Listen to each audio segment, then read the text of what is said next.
Janavalabha Girivardhari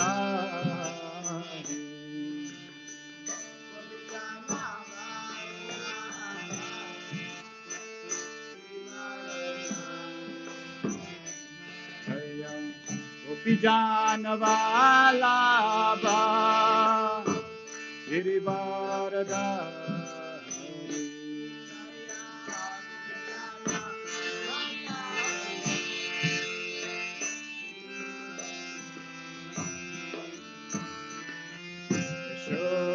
Yashodanandana Rajajanarandana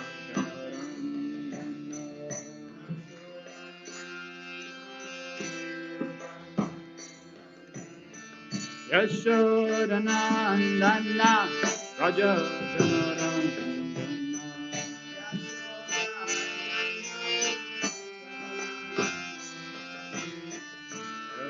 Nativa Vanachari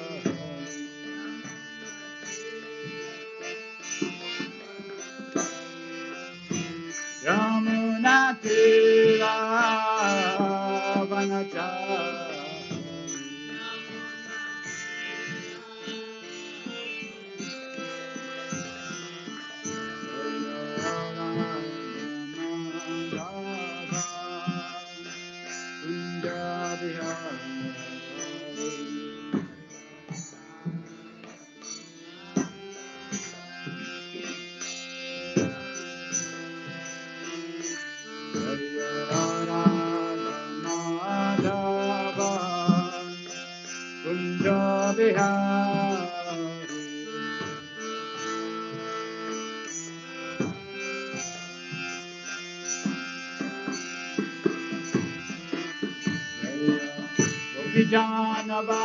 Janavalabha Girivardhari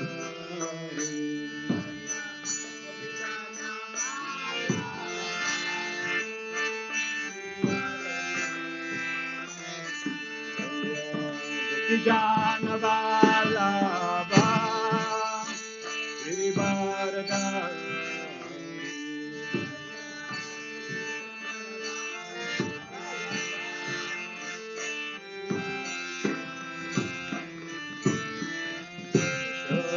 Shodanandana Rajajanarandana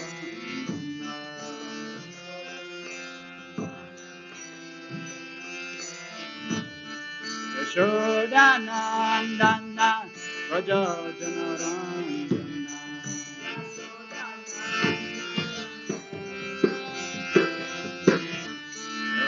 Nativa Vanachari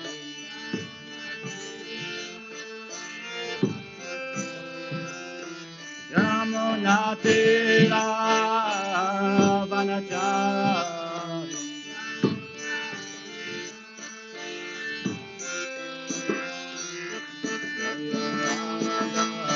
Madhava Kunjavihari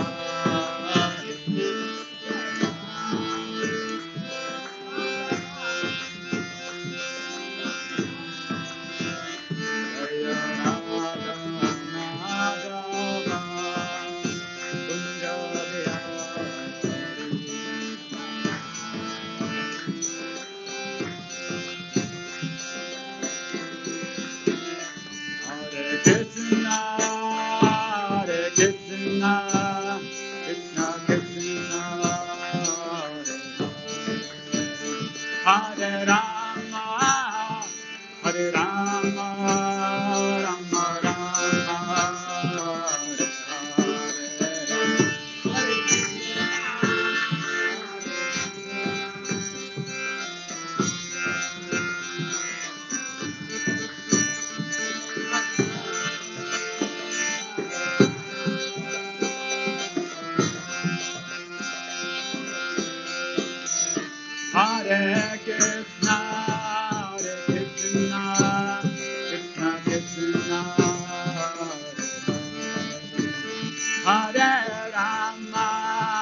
Hare Krishna, Hare Krishna, Krishna Krishna, Hare Hare, Hare Rama, Hare Rama, Rama Rama, Hare Hare.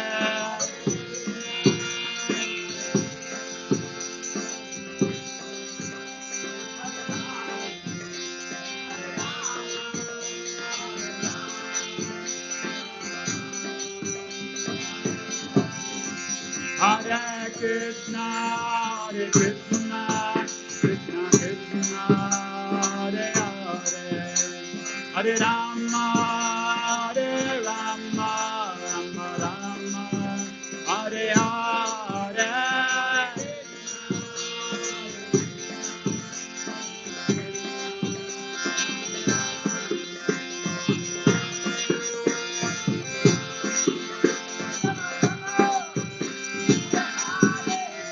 Hare Krishna, Hare Krishna, Krishna Krishna, Hare Hare, Hare Rama, Hare Rama, Rama Rama, Hare Hare.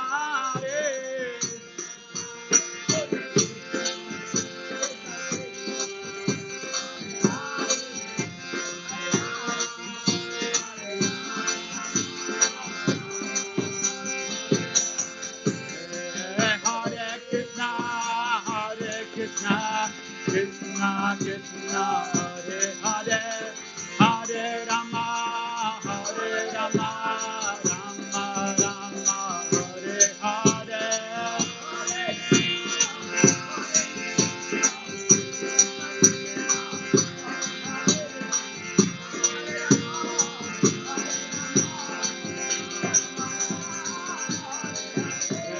Hare Krishna, Hare Krishna, Krishna Krishna, Hare Hare, Hare Rama, Hare Rama, Rama Rama, Hare Hare.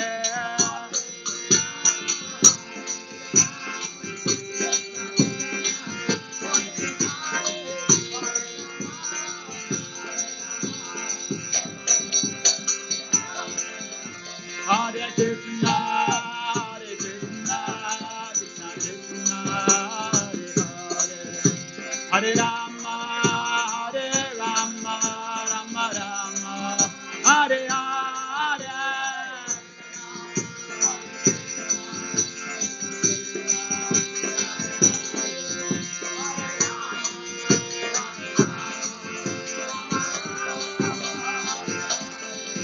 Jaya Radha Madhava Radha Madhava Radha.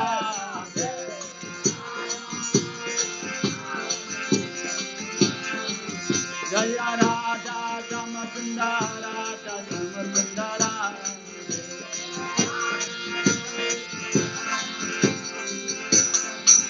Jaya Prabhupada, Prabhupada, Prabhupada, Jaya Prabhupada.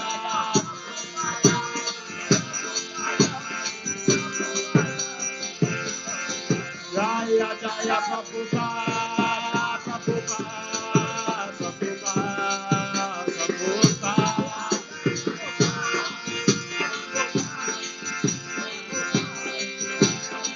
Jaya Jaya Prabhupada, Prabhupada, Prabhupada, Prabhupada.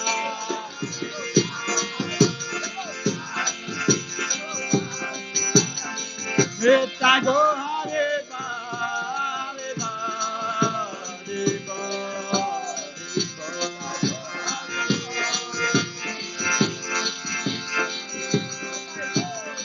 Nitya Go Hare Ba, Hare Ba, Hare Ba, Hare Ba.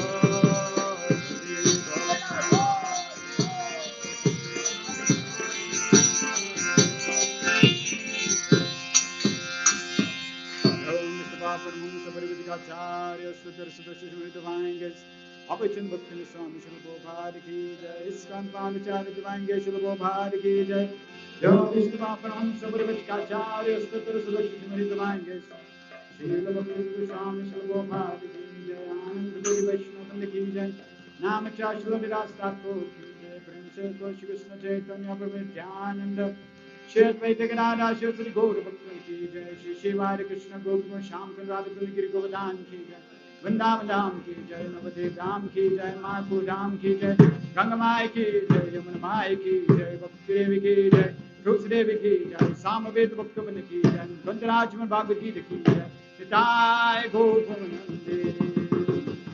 All glories to the simple devotees. All glories to the simple devotees. All glories to the simple devotees. All glories, Shri Guru and Shri Guranga. All glories, Shri Prabhupada Ki.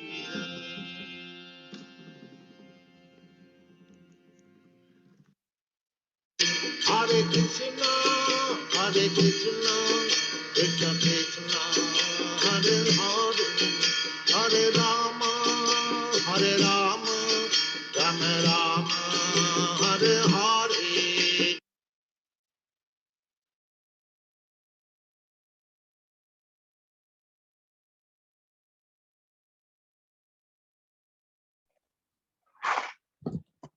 Hare Krishna and welcome to all the devotees online.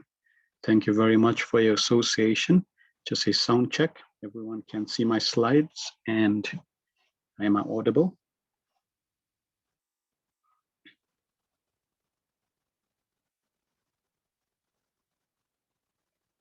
All good. Thank you very much. So today we're covering Srimad Bhagavatam Canto 1, Chapter 4, verses 1 to 13, appearance of Sri Narada. Let us cover the invocation Mangalchan prayers.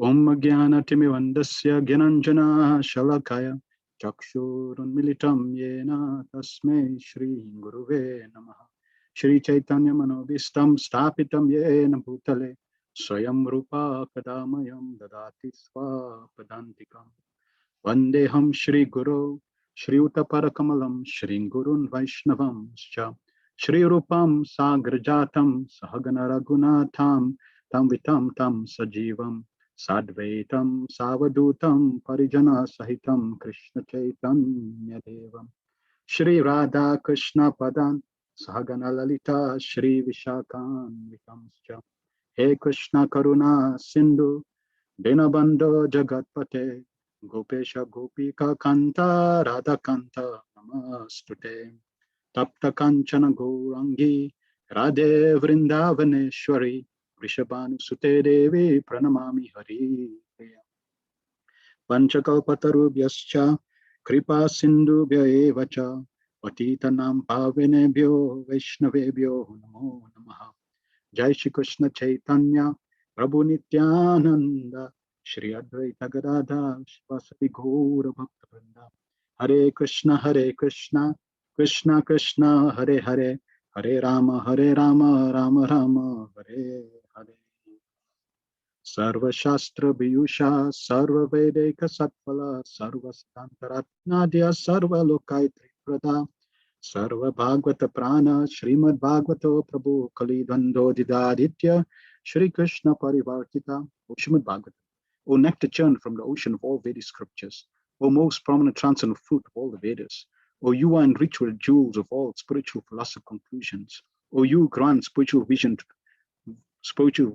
all the people of the world, O light breath of the Vaishnava devotees, O Lord, you are the sun which has arisen to dispel the darkness of Kali Yuga. You are actually Lord Krishna, who has returned amongst us. Paramananda Pataya Prema Varsha Sharayate Sarvada Sarva Sevyaya Shri Krishnaya Namastute. O Srimad Bhagavatam, offer my respectful obeisance unto you. By reading you, one attains transcendental bliss, for your syllables rain pure love of God upon the reader. You are always to be served by everyone, for you are incarnation of Lord Krishna. Madek Abando Mad Sangim Mad Guru Mad Mahadana Man Nishtaraka Mad Bhagya Madananda Namastute. O Srimad Bhagavatam, O my only friend, O my companion, O my teacher, O my great wealth, O my deliverer, O my good fortune, O my bliss, I offer my respectful obeisances unto you. Sadhu Sadhu Tadahin Atinicho Chataraka Hanamuncha Kada Chinmam Premna Ritkatayospura. O Srimad Bhagavatam, O giver of saintliness to the unsaintly, O uplift to the very fallen, please do not ever leave me. Please become manifest in my heart and my throat, accompanied by pure love of Krishna. Hare Krishna, Krishna Krishna, Hare Hare, Hare Rama, Rama Rama, Hare Hare. Om Namo Bhagavate Vasudevaya. Janmadyasya yatonvayaritarata charte swabhigna swaraha. Tene Brahma Hidaya Adikavaye Muhyanti Yatsuraya. Tejo Vari Mridam Yata Vinimayo Yatrati Sargum Shah. Damna Svena Sada Nirasta Purkam Satyam Param Dhimahi. O my Lord, Shri Krishna, O Son of Vasudeva, all pervading personality of Godhead, I offer my respectful obeisances unto you. I meditate upon Lord Shri Krishna because he is the absolute truth and the primal cause of all causes of creation, sustenance, and destruction of the manifested universes. He is directly and indirectly conscious of all manifestations, and he is independent because there is no other cause beyond him. It is he only who first imparted the Vedic knowledge unto the heart of Brahmaji, the original living being.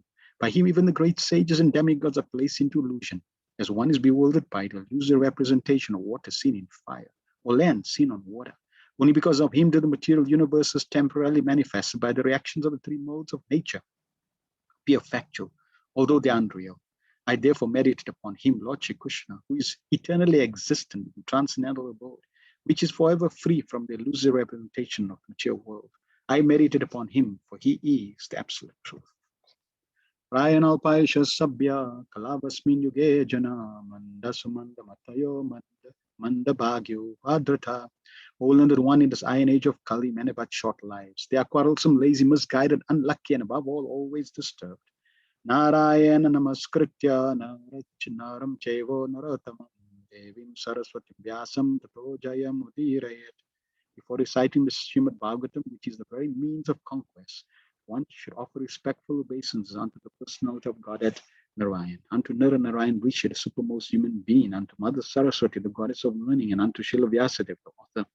Savaipum saparo dharmo yatho bhakti radoksha jaya hayutikita pratiyataya yatma suprasidati. The supreme occupation dharma for all humanities, that by which men can attain to loving devotional service unto the transcendent Lord. Such devotional service must be unmotivated and uninterrupted to completely satisfy the self.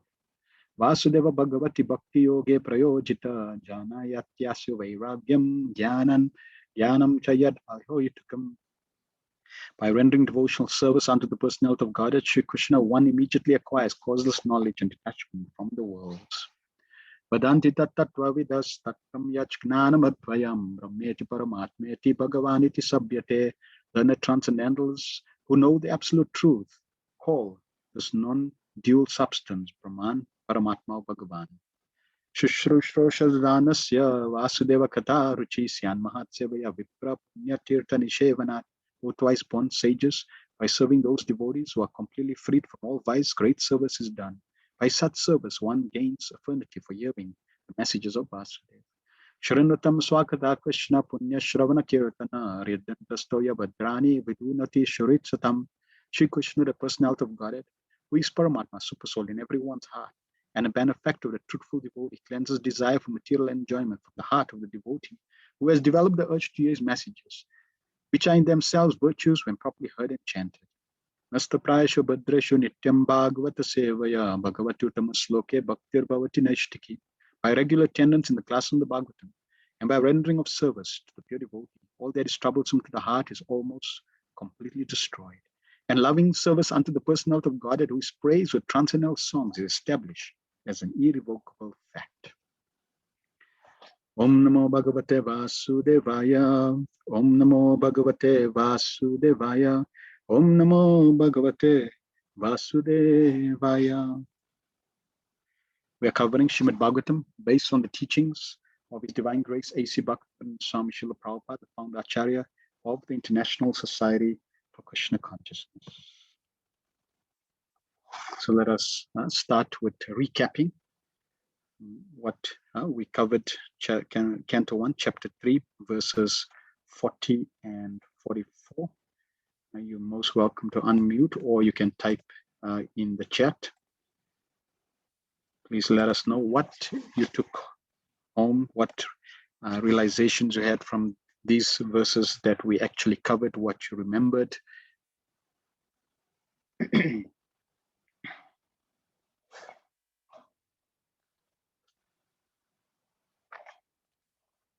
Mother Lesh says, the exemplary example to follow when we die is given by Maj Parikshit. You abstain from food and drink and just listen to Srimad Bhagavatam. According to associating with Bhagavatam is an inconceivable type of association because we have everyone's association. Krishna's, Prabhupada, the entire parampara, everyone. This is the power of Srila Prabhupada and the purports of Prabhupada. Yes, there's a power of Srimad Bhagavatam and the purports of Srila Prabhupada. Yes, wonderful realization. And today we're going to be covering, if you take that wonderful realization that you have, Mother Lash, today we're going to be covering knowledge of that and imagine living that. So we will have ample opportunity when we come close to death, or at least experience death in different ways. And whether it may be a accident, it may be different situations, it may be an attack on the false ego, it may be so many ways that we may feel death. And in every single of those situations, the test will be whether we can actually take shelter of Srimad Bhagavatam. So it's not wrong and it's not a failure that we may be put in a situation that we don't take shelter of the Srimad Bhagavatam. What we may also find as we share today's chapters, today's verses, is that we may forget, and few hours, few days, few months, we may remember. And that's also advancement, but definitely a valuable realization. Bhagavatam is also teaching us the art of dying. So if we can learn the art of dying, you will live eternally.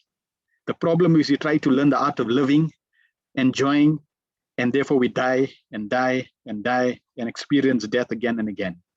Bhagavatam is giving us the opportunity to learn the art of dying. Mother Leela, you have your hands up. You can unmute and let us share your realization or what you would like to share.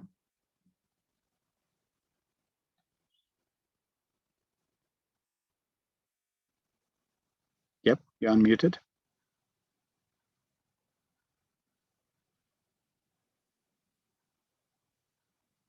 Okay, or you don't have a mic, I see. Okay, let me continue. So, Mother Acharya Siddhi says, Bhakti is never achieved by our own.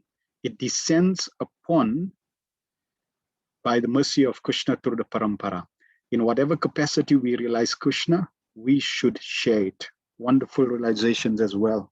Yes. Bhakti is not achieved on our own. It's not our efforts. I'll get bhakti. No. Yes, it's dependent on your effort to invoke grace, to invoke Krishna's mercy, to allow Krishna to shower his mercy. The example is given that it's not just like two examples, the cat and the monkey. So it's not like the baby monkey just holding on to the mother monkey. It's not like that. And it's also not like the cat, the mother cat carrying the kitten on its neck. So it's not both situations. One is the child is holding on with all its strength, the monkey, and the other, the kitten, doesn't need to do anything. The mother is holding the kitten. It's not like that. The example is given, in our case, it's like we in the well. And the spiritual master, Krishna, through his 8 different agencies, drops the rope. So now it's we praying, holding on to the rope, and Krishna and the Acharya is pulling us out. So both is required. So definitely, in whatever capacity we realize to share this knowledge is very, very important. Giridhara Prabhu says, real religion means to know God, our relationship with him, and our duties in relationship with him, and to know our final destination after leaving this body. Just consider how much how peaceful you will be if you actually knew your destination after leaving this body. There would be absolutely no fear if you've realized that destination. And that's the journey we are on. Shamananda Prabhu says, no gain if hearing from professional Srimad Bhagavatam reciters. Yes, stay away from them.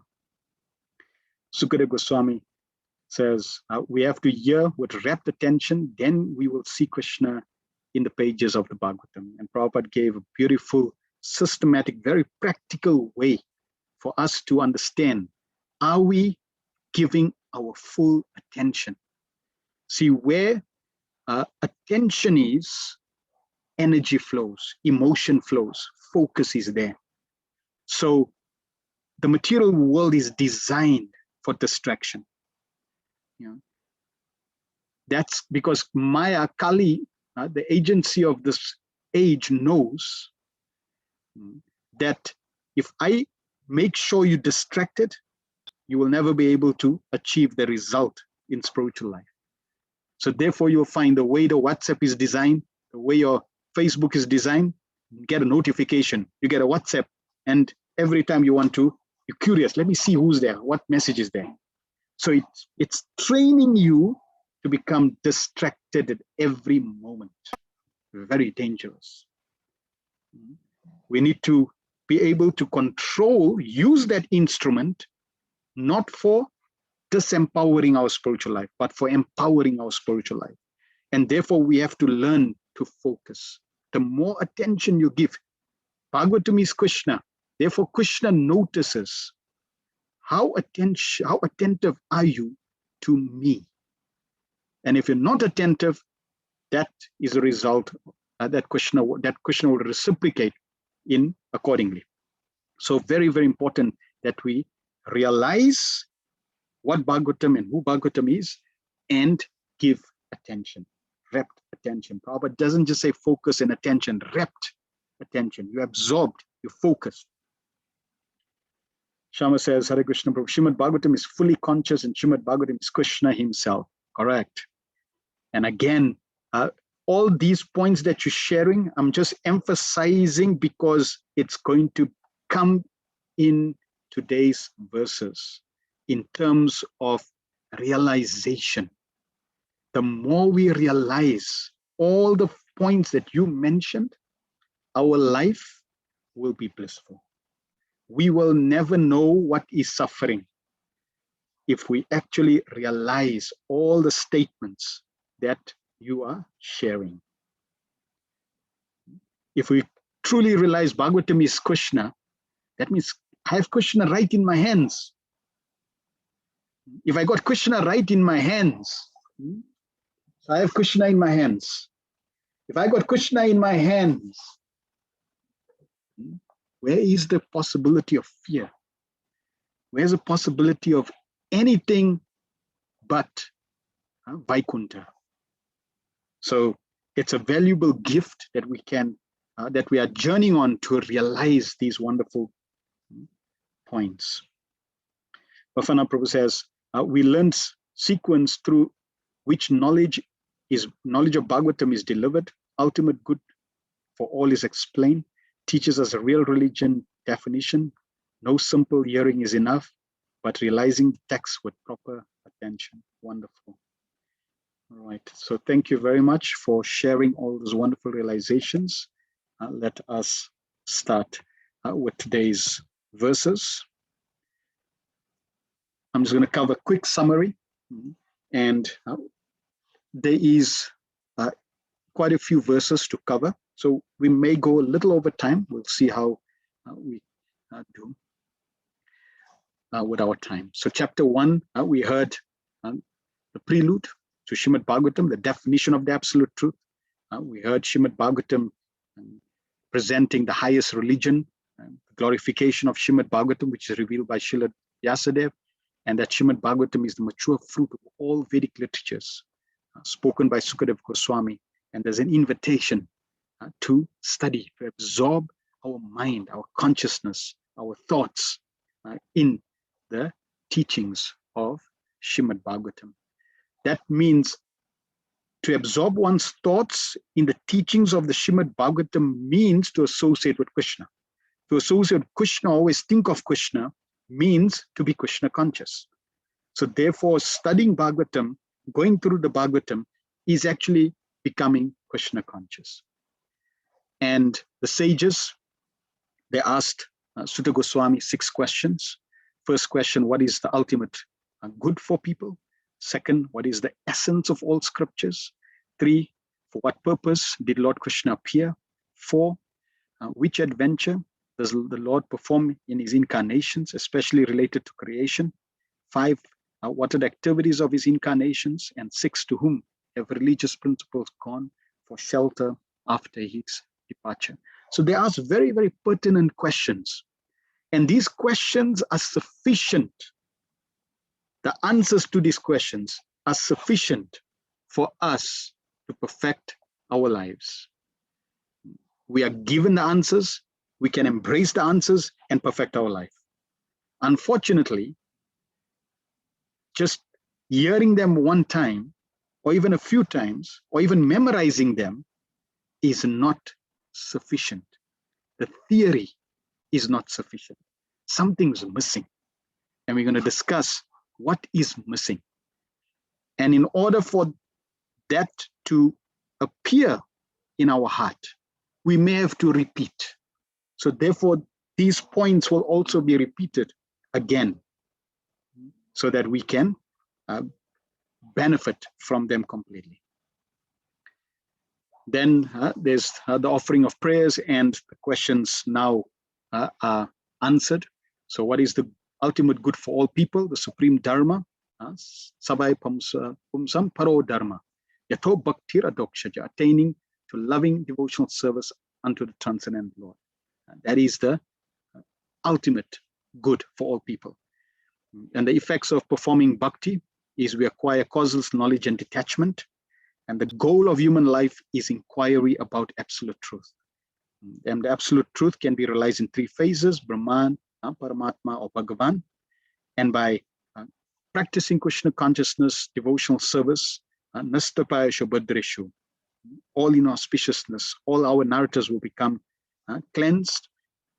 That which is troublesome to the heart is almost destroyed, and loving devotional service unto the Supreme Personality of Godhead is established. Then Sutta Goswami covers what is the essence of all scriptures: pure devotion to Vasudeva. Sutta Goswami then attempts to answer question 3. For what purpose did Lord Krishna appear? Assuming the roles of incarnations, he performs pastimes to reclaim those in the mode of goodness. So basically, Krishna comes in all his incarnations for us, for you, and for me.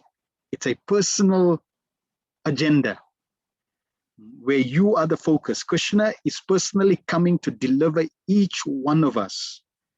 Therefore, we should never feel lonely. We should never feel nobody cares for us. We should never feel isolated.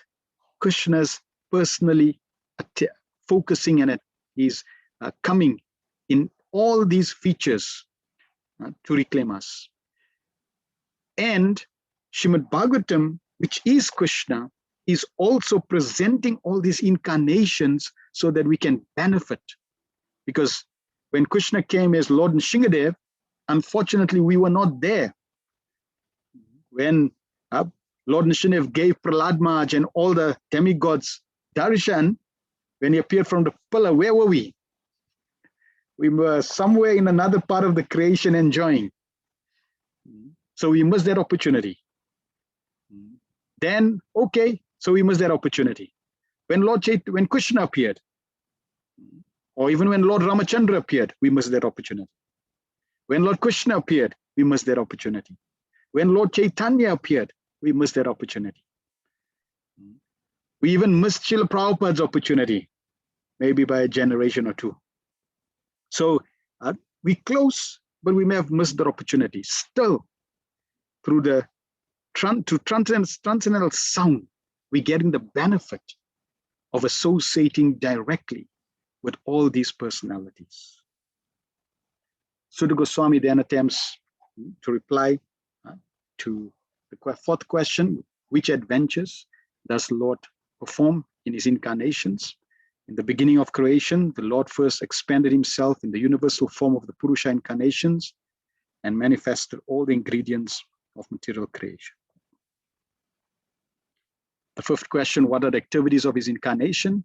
The incarnations of the Lord are innumerable, like rivulets flowing from the inexhaustible source of water. And then Krishna is not an incarnation, he's the source of all incarnation. Etecham sakalapamsa Krishnastu Bhagavan Swayam. This was the Paribhasa Sutra of Srimad Bhagavatam. Then the sixth question: to whom have religious principles gone for shelter after his departure? Krishna swadama bhagate dharma jnana saha kalo nastadrisham yesha puranarko dunotitam. This Bhagavad Puran is as brilliant as the sun, and it has arisen just after the departure of Lord Krishna to his own abode, accompanied by religion, knowledge, etc. Persons who have lost their vision due to the dense darkness of ignorance in the age of Kali shall get light from this Puran. So Krishna left, and with him left religious principles, knowledge, all left with Krishna. But Krishna still been attentive of you and I. Krishna made arrangements for Srila Vyasadeva to present Srimad Bhagavatam. And we have now the great fortune of hearing, studying, reading, and associating with Srimad Bhagavatam. So this next chapter, Canto 1, Chapter 4, is the appearance of Sri Narada. And in this chapter, Sonaka Rishi is going to further question Sutta Goswami in three categories. There's going to be three sets of questions that are going to be presented. So I have a question, and the question is, here we have Srila Vyasadeva, we have Sukadeva Goswami, we have Maharaj Parikshit. What is common amongst these three personalities? What is common amongst these three personalities?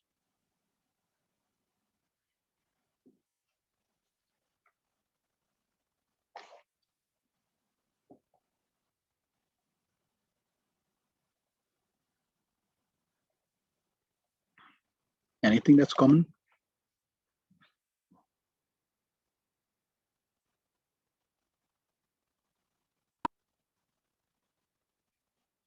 All present at Srimad Bhagavatam recitation.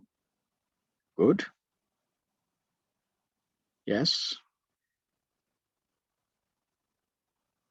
Is that inquisition that they all inquired? I got that word right. Madhachana Siddhi says that they are self-realized souls, guru-disciple relationship. All right, good. All these three personalities are connected to Srimad Bhagavatam. That's the common element. Yes, all of what you said is true, but the focus is Srimad Bhagavatam. Vyasadeva is the compiler of Srimad Bhagavatam. Sukadeva Goswami is the speaker of Srimad Bhagavatam. And Maharaj Parikshit is the hearer of Srimad Bhagavatam. So the three questions, or the set of questions, are all going to be focused on Srimad Bhagavatam. Text 1. Vyasa uvacha iti bruvanam samstuya muninam dirga satrinam vrida kulapati sutam bhavricha shonaka bravit. Srila Vyasadeva said, on hearing Sutta Goswami speak thus, Shonaka Muni, who was the elderly, learned leader of all the rishis, engaged in that prolonged sacrificial ceremony, congratulated Sutta Goswami by addressing him as follows. So now Srila Vyasadeva is now setting the scene where Shonaka Rishi now who's the most elder, he's now going to congratulate. He's congratulating Sutta Goswami. Sutta Goswami has answered the 6 questions, and Shonaka Rishi now is congratulating him. Prabhupada gives a very beautiful purport on the qualifications of a congratulator. So Sutta Goswami's 3 main qualifications are presented here. Kulapati is the leader of the assembly and leader of 10,000 sages that were there to perform this great sacrifice to help the age of Kali Yuga. Vrida, he's elderly, and Brivicha, vastly learned. So Prabhupada starts the purport. In a meeting of learned men, when there are congratulations or addresses for the speaker, the qualifications of the congratulator should be as follows. He must be the leader of the house and an elderly man. He must be vastly learned also. So here in the Bhagavatam, we are receiving knowledge of not only the qualification of the speaker, but even the qualification of the master of ceremonies, the MC. Who is the MC? And what is his qualification? So it's not that anyone can come and do the MC. It's not anyone can come and say, thank you very much for giving the talk. No. Sutta Goswami spoke, and who now is the MC, who's now congratulating?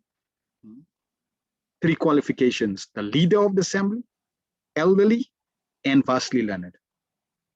Of the 3, someone may not be elderly, but if they're more spiritually qualified, they're the ones that should congratulate. And we see this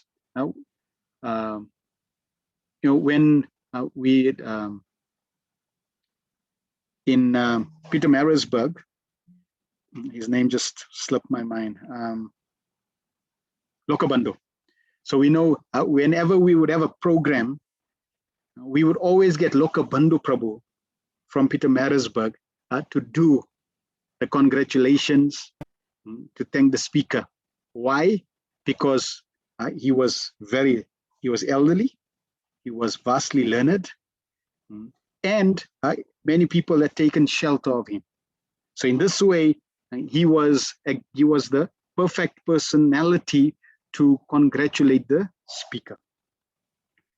He must be vastly learned also. Sri Shonaka Rishi had all these qualifications, and thus he stood up to congratulate Sri Sutta Goswami when he expressed his desire to present Srimad Bhagavatam exactly as he heard it from Sukadeva Goswami and also realized it personally.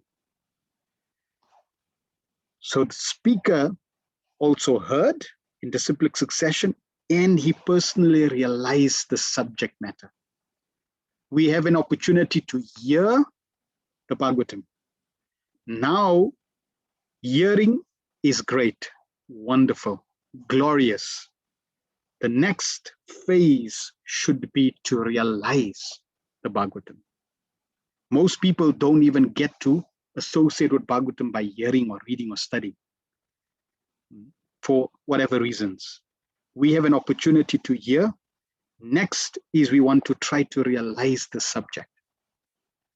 The leader of the assembly, Shonaka, could estimate the value of the speaker, Sri Sutta Goswami, simply by his utterance, Yataditam and Yatamati. And therefore he was very glad to congratulate him in ecstasy. So it wasn't a formality. Thank you very much for wonderful talk, Hare Krishna. No, it wasn't a formality. Okay. He was in ecstasy. That means there was a connection to the subject matter, to the personality. It was dynamic. Right? It wasn't just, I'm saying thank you for the sake of saying thank you. And we'll see this. Prabhupada is hinting it here. And in the next verse, we're going to see it manifest. Right? Because you can present yourself like you're in ecstasy, but you're really not in ecstasy, right? Sonaka is going to graphically show that he's in ecstasy. The symptoms are going to be coming in the next verse. No learned man should be willing to hear a person who does not represent the original Acharya. So the speaker and the audience were bona fide in this meeting where Bhagavatam was being recited for the second time. That should be the standard of recitation of the Bhagavatam, so that the real purpose can be served without difficulty. So here Prabhupada is now giving a hint. You may get a qualified speaker, but not a qualified hearer. You may get a qualified hearer, but not a qualified speaker. Both need to be mature. Both need to be ready, qualified. Just like Prabhupada says, both male and female, when they both mature, when they're both potent, then they can give birth to a child. Otherwise, not. The female needs to be fertile and the male needs to be potent, then they can be a child. Otherwise, not. So both the hearer and the speaker needs to be qualified. Otherwise, Prabhupada says, the real purpose cannot be served. So if we are both qualified, then the real purpose, the real goal of the Bhagavatam will be served without difficulty.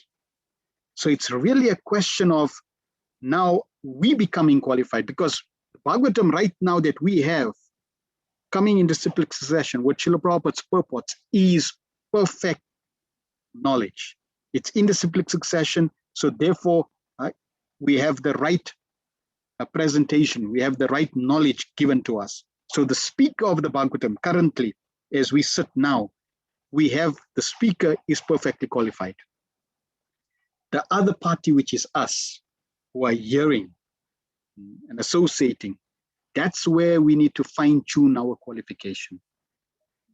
So we got some work to do. And the beauty is the work is not separate from the activity itself. How wonderful. If we simply continue to hear the Bhagavatam, that itself is working at our qualification. So we simply have to constantly hear and hear and hear, associate, serve, contemplate. In this way, engage in devotional service, we will become qualified. Unless this situation is created, Bhagavatam recitation for extraneous purposes is useless labor, both for the speaker and for the audience. So ultimately, if we do not qualify ourselves, we may get benefit, no doubt. Prabhupada said, even if you touch my books, you will get benefit. One time, one devotee was distributing books on the streets, and he approached a gentleman, and the gentleman was not interested in the book. He said, no, I like you people, I like your Food for Life program, but I'm not interested in buying the book. So the devotee remembered this instruction of Srila Prabhupada that even if somebody touches the book, they will be benefited. So he told this gentleman that, okay, no problem. Thank you, for appreciating our Food for Life. But can I request one thing, please? Just one thing can I request? And the man said, sure. He said, can you please touch the book? You don't want to buy it, no problem. Please touch it. So the man thought, okay, that's no problem. So he touched it. He put his hand there. And then the devotee was happy, he was happy, and the man left. A few minutes later, maybe like half an hour or so, the man came back. And he said, can I have that book, please? So just see, touching also benefits. So yes, we may not be ready, but simply hearing, we will become purified. And one day, the light bulb will go on. Aha, really? Is that so? Now I understand. That is called realization. So Prabhupada talks about this personal realization in the next paragraph. Personal realization does not mean that one should, out of vanity, attempt to show one's own learning. by trying to surpass the previous acharyas. He must have full confidence in the previous acharyas, and at the same time, he must realize the subject matter so nicely that he can present the matter for the particular circumstances in a suitable manner. The original purpose of the text must be maintained. No obscure meaning must be screwed out of it. Yet, it should be presented in an interesting manner for understanding of the audience. That is called realization. Now, Prabhupada is sharing with us the next stage after knowledge. So we have Gyan, knowledge, and then we have Vigyan, realization, realizing that knowledge. And realizing the knowledge doesn't mean that out of pride and vanity, I screw out a different meaning, right? Like something new. Wow!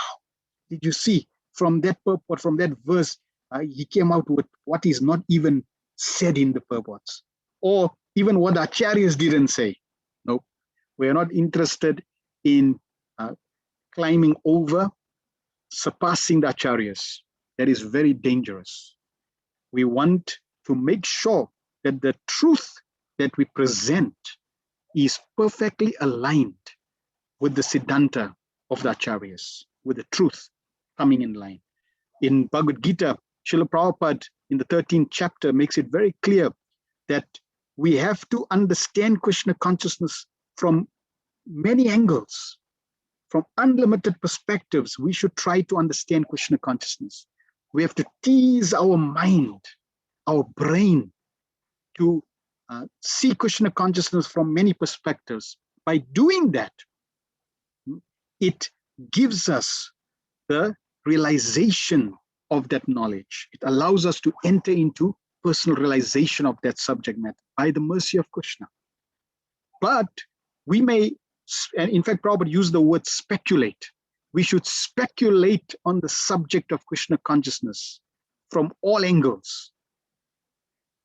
But that speculation must be aligned to our siddhanta. So don't speculate or screw out any other meaning. You can speculate as long as it falls within the line of proper siddhanta coming from the acharya. So that is very, very important. It's not a show, a show of presentation that I'm presenting to show you that I'm better than somebody else. No, it's simply presenting it, Prabhupada says, in a way that's palatable, in the way that we can understand. And here we can see Srila Prabhupada's expertise. Prabhupada is presenting the highest truths in the most common language of this planet, English, in a very simple and amazing way that people can understand. Prabhupada said these books will be law books for the next 10,000 years. That is very, very astounding and amazing. If you're a scholar, if you are a writer, you will know that every 10 years or so, there is a generation, a different mentality of generation that comes into this world. They have a different way of seeing things, of understanding things. So when you're writing a book, you generally write it for a current generation because you understand their mentality. Prabhupada has written his Bhaktivedanta purports for the next 10,000 years. Hundreds of generations that's going to come.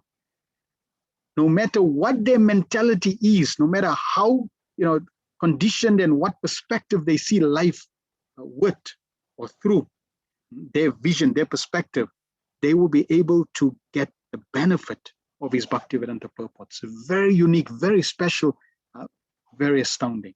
This is Prabhupada's expertise. So we need to learn to present it according to the audience. So the audience is very important. When we're giving Krishna consciousness, when we're presenting Krishna consciousness, not just giving Krishna consciousness, not just presenting Krishna consciousness, but understanding the audience. And then according to the audience, we then, according to our realizations, we present so that it becomes palatable, it becomes digestible. so that they can benefit. In Srimad Bhagavatam, 2nd Canto, 9th verse 32, purport, verse 32, Prabhupada writes, the Lord is unlimited. No one can know him completely, but one's advancement in transcendental loving service of the Lord can make one eligible to know the Lord. Here we can see that the Lord is sufficiently pleased with Brahmaji, and therefore he offers his causeless mercy to him so that Brahmaji may have factual realization of the Lord by his mercy only. So we have knowledge, we have theory. How is that knowledge transformed into realization? Knowledge means knowing something. Realization means it's gone deeper for you to act on it.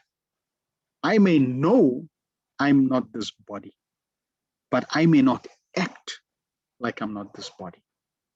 I may know Krishna is the Supreme Personality of Godhead, but I may not act like Krishna is the Supreme Personality of Godhead. That is why Srila Prabhupada would ask his senior disciples, sannyasis, do you actually believe Krishna is God? It has to go deeper than just knowledge. So what is going to allow that knowledge to go deeper so that you can act on it? It is when Krishna becomes sufficiently pleased by our loving service. Therefore, devotional service is very important. The attitude, the quality, and the quantity of our service is what will please Krishna. And when Krishna becomes pleased, then we will get factual realization of Krishna consciousness, the subject that we're associating with. And you will never be the same person after that. Srila Prabhupada also says in Bhagavad Gita, the best means of spiritual realization is chanting the holy name of the Lord. So to pray to the Lord through the chanting, Krishna knows your heart. So when you have the right sentiments, the right prayer, right intention, Krishna will be very happy to give you realizations. It is our innermost intention that Krishna will respond to. Externally, we may say, Krishna, I love you, but our intention may be different. So Krishna responds with our intention. In regards to keeping the previous acharyas, siddhanta, in line and not, jumping over them, not concocting or screwing something. There's a beautiful, one of the beautiful pastimes there of Vallabhacharya, who's the acharya of the Rudra Sampradaya. He was Lord Chaitanya's contemporary, and he one day came and he met Lord Chaitanya, and he told Lord Chaitanya Mahaprabhu that actually, my Lord Chaitanya, chanting the holy name of Krishna is not correct, because the living entity is Prakriti, female.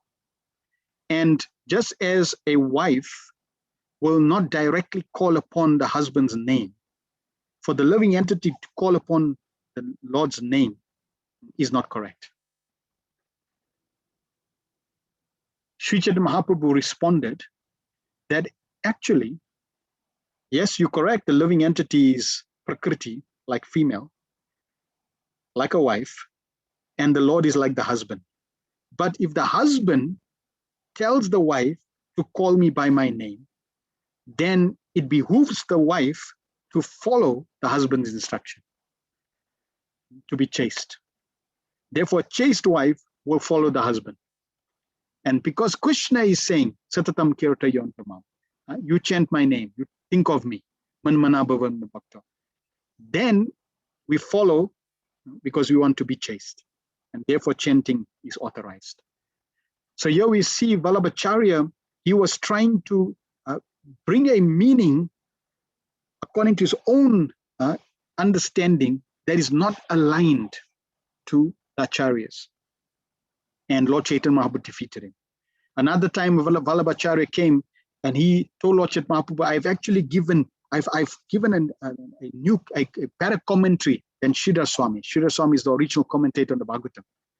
And he said, I've given a better commentary because there's some mistakes by Sridhar Swami, and I've given you a better commentary. Please read it. And Sri Chaitanya Mahaprabhu was not interested in reading that. Sri Chaitanya Mahaprabhu said, anyone who does not follow the commentary of Sridhar Swami is like a prostitute.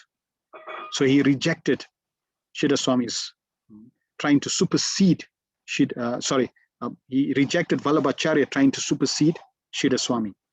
And Vallabhacharya learned his lesson, he realized his mistake, and then he begged forgiveness from Sri Chaitanya Mahaprabhu, and Sri Chaitanya Mahaprabhu became very close associate and friend of Vallabhacharya. So unless we realize Sri Krishna,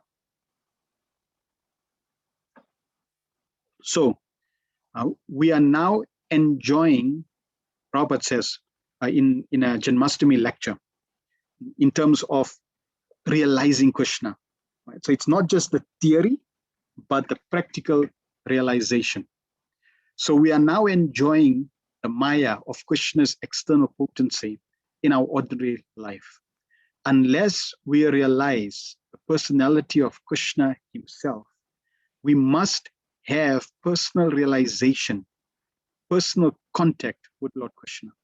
So long as we are enjoying these objects of our senses and thinking that these objects belong to us, and so long as we don't know to whom all these objects belong, to whom belong the land, the money, the food that we eat, the clothes that we wear, our families, so long as we do not know to whom all these belong, then we are enjoying in a state of ignorance. Such powerful statements by Srila Prabhupada. Very practical. It's us that Srila Prabhupada is talking to. And we have land, money, food, clothes, families. But if we don't realize who they belong to, oh, it's my money, it's my land, it's my food, it's my clothes, my family, then we are enjoying a state of ignorance. Factually, we are being thieves. And if we are thieves, then we have to be punished. And when we're punished, we shouldn't complain. Why? Why am I getting punished? It's unfair. No. Contemplate. Try to realize, why am I getting punished? Why am I getting this? Because you're not going to get anything in your life that is out of the ordinary, that is useless, that has no reason, there's no purpose to it. No.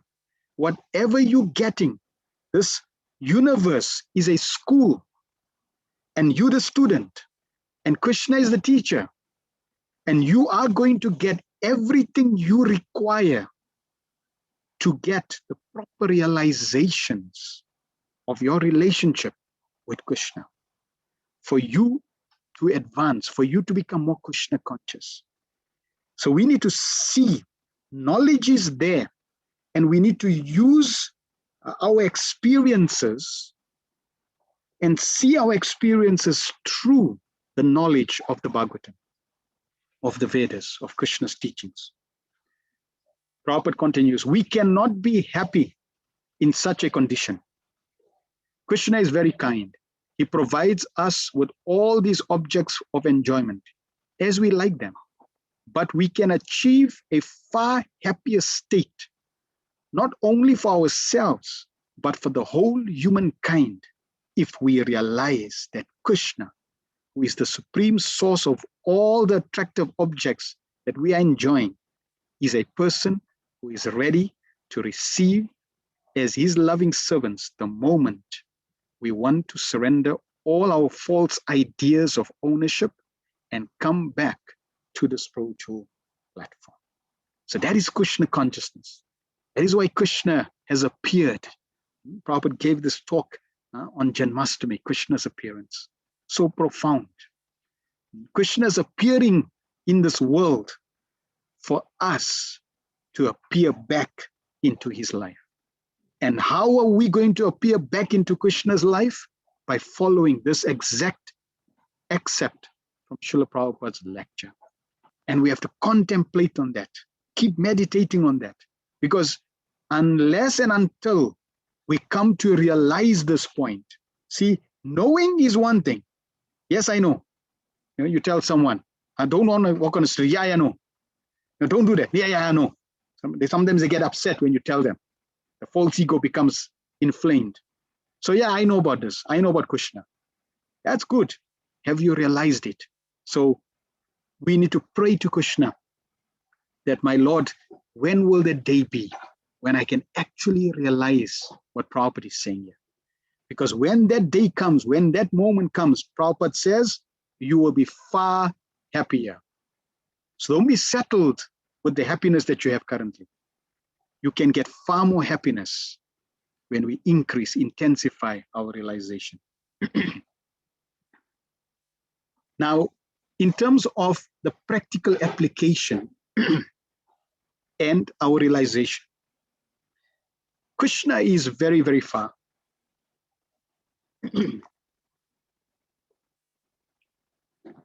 Krishna and realizing Krishna is extremely far. That's the objective and that's the goal.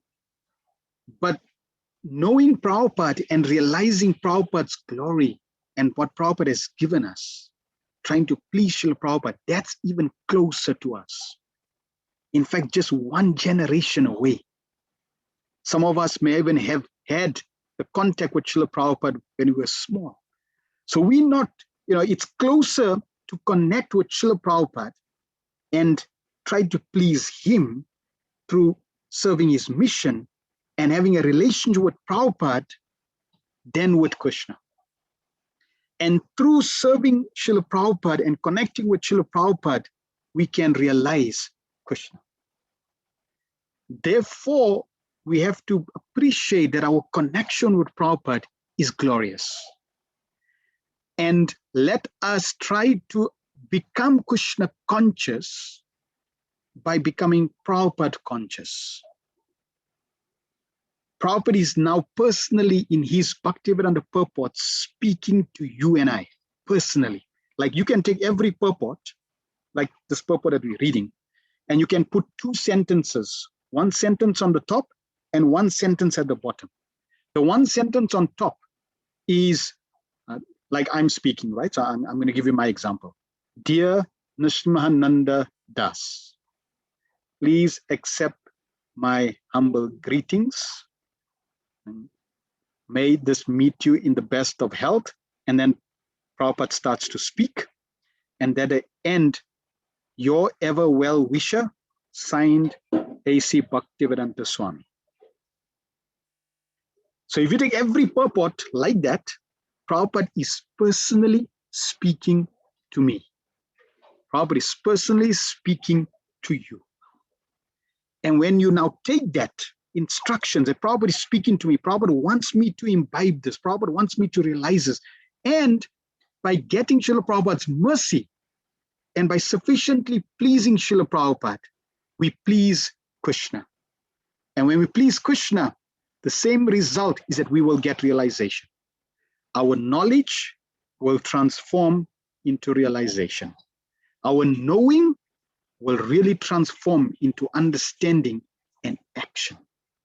So we have to always appreciate and be grateful that we are now connected to Srila Prabhupada, who's no ordinary personality, very special personality. And in this way, by practically applying what we're learning, step by step, right? We may not apply everything, but a little at a time, we may apply. And that little that we apply, we digest that, we assimilate that, we realize that, then we move to the next step. And in this way, our spiritual life grows, which means that I may not be a pure devotee. But if I take even a little and digest that, assimilate that, and realize that I'm different, I've advanced, I'm a new person, that means I will be inspired to continue and continue, even a little at a time. Like eating one morsel at a time, I become nourished, I become filled. Like that, even if we take little at a time and apply it and digest it in our being, we will find that spiritual life never ever becomes dry or bored.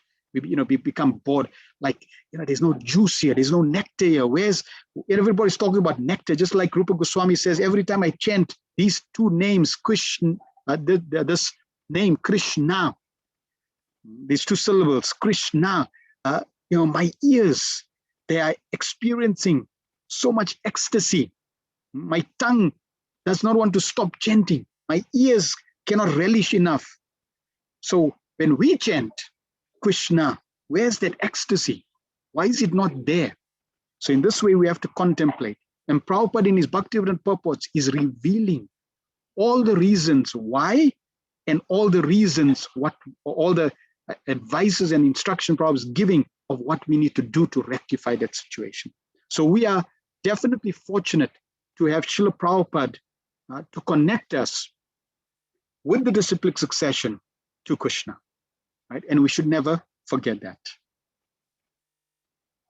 Text 2. Shonako vacha sutta sutta mahabhaga vadano vadatam vara katam bhagavatim punyam yad aha bhagavan chuka. Sonaka said, O Sutta Goswami, you are the most fortunate and respected of all those who can speak and recite. Please relate the pious message of Srimad Bhagavatam, which was spoken by the great and powerful sage Sukadeva Goswami. So in the second line of this verse, Shonaka Uvacha, Sutta Sutta Mahabhaga, he is repeating Sutta Goswami's name twice. Remember, we said that he was in ecstasy. He congratulated Sutta Goswami in ecstasy. So that ecstasy is shown here. Sutta Sutta. In Sanskrit, you don't repeat. Here he's repeating Sutta Sutta. He's calling his name twice. Why? Because he's in ecstasy. So it's out of his ecstasy that he's repeating Sutta Goswami's name twice here. That means he's actually, he's meaning it with his heart, not just with his head. And it's coming through externally through repetition. So Prabhupada again talks about avoiding professional reciters. Sutta Goswami is twice addressed herein by Shonaka Goswami out of great joy, because he and the members of the assembly were eager to hear the text of the Bhagavatam uttered by Sukadeva Goswami. Sutta Goswami said he is going to share what he has realized. And Shonaka Rishi and all the sages, they are eager, they're excited. Are we as excited as these sages to hear what's coming forth? Are we as excited to hear about this scripture, the Bhagavatam, that has appeared in this age of Kali Yuga for the conquest, for the benefit for everyone? It is Krishna himself. So that eagerness we should also have. And if we don't have that eagerness, then we should contemplate, why don't I have that eagerness? What's stopping me from getting that eagerness? Yes, no doubt it may be that I still have impurities. And it's not that the impurities will completely be the obstacle. Krishna, if you please Krishna, even with the obstacles and anarthas in your heart, if you please Krishna, Krishna can ignore those obstacles, ignore those anarthas, and give you the eagerness, give you the realizations. They are not interested in hearing it from a bogus person who would interpret it in his own way to suit his own purpose. Generally, the so-called Bhagavatam reciters are either professional reciters or so-called learned impersonalists who cannot enter into the transcendental personal activities of the Supreme Person. Such impersonalists twist some meaning out of the Bhagavatam to suit and support impersonal's view and the professional readers at once go to the 10th canto to just explain the most confidential part of the Lord's pastimes. Neither of these reciters are bona fide persons to recite Bhagavatam. Only one who is prepared to present Bhagavatam in the light of Sukadeva Goswami, and only those who are prepared to hear Sukadeva Goswami and his representatives are bona fide participants in the transcendental discussion of Srimad Bhagavatam. Srila Prabhupada is presenting Srimad Bhagavatam in the light of Sukadeva Goswami. He's heard it in disciplic succession and is presenting it in disciplic succession. Therefore, again, there is no disqualification of the speaker, Srila Prabhupada, who's giving us the Bhagavatam. If there is any shortcoming, if we are not experiencing the taste, the enthusiasm, the realizations, the power, the potency of the Bhagavatam, it is our fault. Therefore, accept that, recognize it, be aware of it, accept it, and then have the intention to do something about it. With humility, when we pray to the Bhagavatam, we surrender to the Bhagavatam. My Lord, you know I'm fallen. You know I'm a rascal. Please, please, please come into my life. Krishna will do the needful. Text 3. Kasmin yuge pravrityayam stane vakena hetuna kuttas sanchodita Krishna kritavan samitim muni samhitam muni. In what period and at what place was this first begun? And why was this taken up? From where did Krishna Dwapayana Vyas, the great sage, get inspiration to complete this literature? So now Shonaka Rishi is asking different questions to Sutta Goswami. The sages were curious that where did Srila Vyasadeva get the inspiration to write Srimad Bhagavatam? He had written everything. He had compiled all the Vedas. So why did he write the Bhagavatam? And what inspired him? Because that inspiration naturally has great meaning, great depth. We already heard in the first canto what was the trigger, why that was there. But the sages and Shonaka Rishi on behalf of the sages is inquiring. Prabhupada in the purport says, because Srimad Bhagavatam is the special contribution of Srila Vyasadeva, there are so many inquiries by the learned Shonaka Muni. It was known to them that Srila Vyasadeva had already explained the text of the Vedas in various ways up to the Mahabharata for the understanding of the less intelligent women, Sudras, family members, and fallen members of the family of twice-born men. Srimad Bhagavatam is transcendental to all of them because it has nothing to do with anything mundane. So the inquiries are very intelligent and relevant. So again, we are hearing the glories of Srimad Bhagavatam. That Srimad Bhagavatam has nothing to do with this mundane world. It is transcendental. And therefore, it is very relevant for us to solve every problem that we may be experiencing. And some of the questions here that Shonaka Rishi is asking: in what period did Srimad Bhagavatam begin?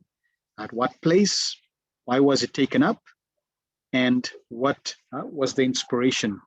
So these are some of the questions in relation to the Bhagavatam that they want to know. Text 4. Tasya putro mahayogi samdrish nirvikalpa kalpa ekantamatir unnidro gudo muda iveyate. His, Vyasadev's son, was a great devotee and equibalanced monist, whose mind was always concentrated in monism.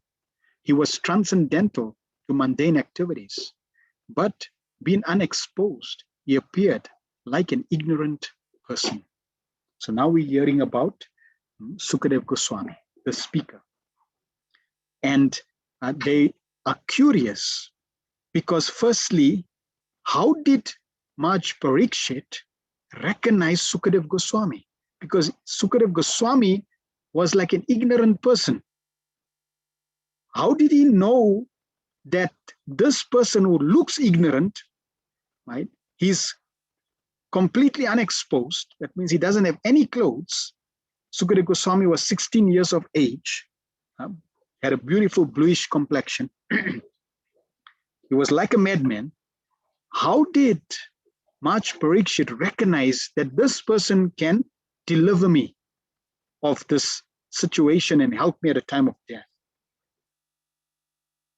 So Prabhupada in the purport says, Srila Sukadev Goswami was a liberated soul, and thus he remained always alert, not to be trapped by the illusory energy. There's something about the statement that's contradictory. He's a liberated soul, so why does he have to remain alert about the trap of illusory energy? If he's liberated, means he's transcendental. He's not touched by the illusory potency. Yet, Prabhupada is saying that he remained alert, not to be trapped by the illusory energy. If Sukadev Goswami is transcendental and yet, or liberated, transcendental, yet he has to remain alert of the traps of Maya. What to talk about us who are not liberated? So it's very instructive that we have to remain alert. Prabhupada continues, in the Bhagavad Gita, this alertness is very lucidly explained. The liberated soul and the conditioned soul have different engagements. Liberated soul is always engaged in the progressive path of spiritual attainment, which is sometimes like a dream, something like a dream for a conditioned soul. The conditioned soul cannot imagine the actual engagements of a liberated soul, while the conditioned soul thus dreams about personal engagement. The liberated soul is awake. Similarly, the engagement of a conditioned soul may appear to be a dream for the liberated soul. A conditioned soul and a liberated soul may apparently be on the same platform, but factually they are differently engaged and their attention is always alert, either in sense-grade enjoyment or in self-realization. The conditioned soul is absorbed in matter, whereas the liberated soul is completely indifferent to matter. This indifference is explained as follows. So Prabhupada is sharing with us that, like in Bhagavad Gita, what's a day for the introspective sage is night for the conditioned soul. And what's night for the introspective sage is day for the conditioned soul. Our activities of a spiritual aspirant should be aligned to a liberated soul. And it's different from a conditioned soul. So we should not follow the tenets and the direction that the conditioned souls are following. We should follow those tenets aligned to the liberated soul. What we may do in terms of thinking, feeling, willing, our actions, etc., will not be the same as the conditioned soul. What a devotee does may not be aligned to what a conditioned soul does. The conditioned souls are always interested in sense enjoyment. How can we enjoy? Right? How can we squeeze out enjoyment from every situation? A devotee, a self-realized soul, he considers, how can I how can I engage in self-realization? You'll see, let me give an example, a very practical example. Even our greeting.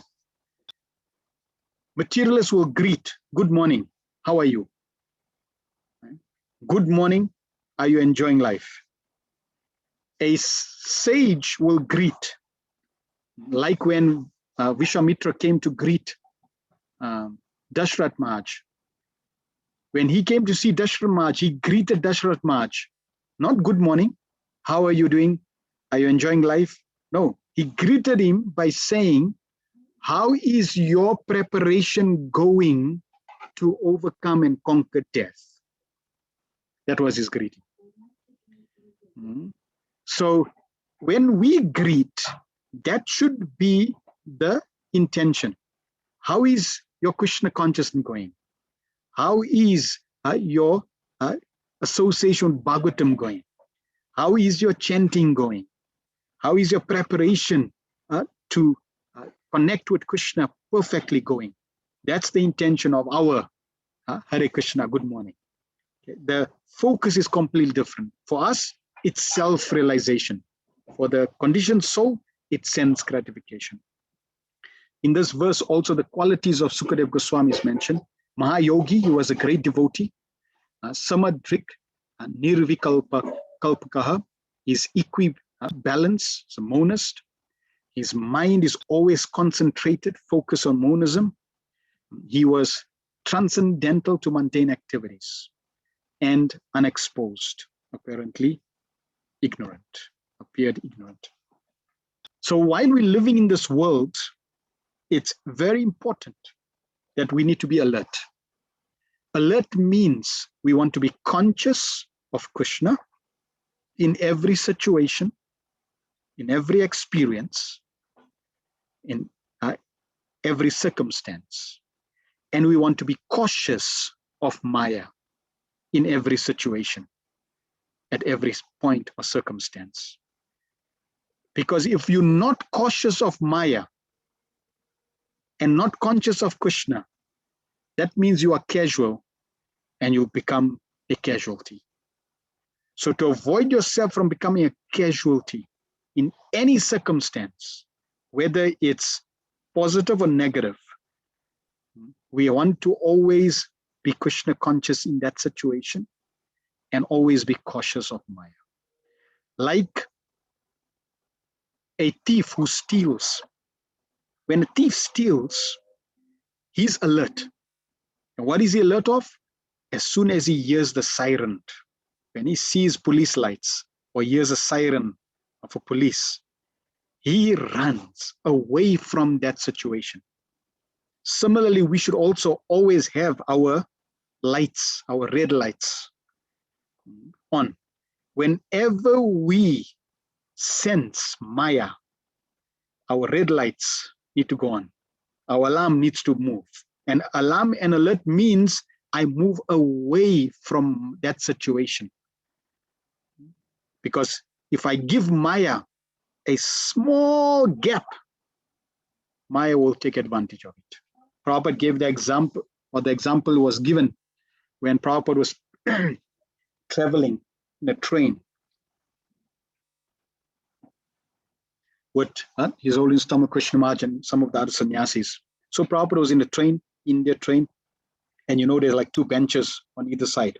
Prabhupada was sitting on this side, and the devotees were sitting on the opposite side, and the seat was filled. Right, the devotees were sitting there, and Tama Krishna Maharaj was on the edge of the bench.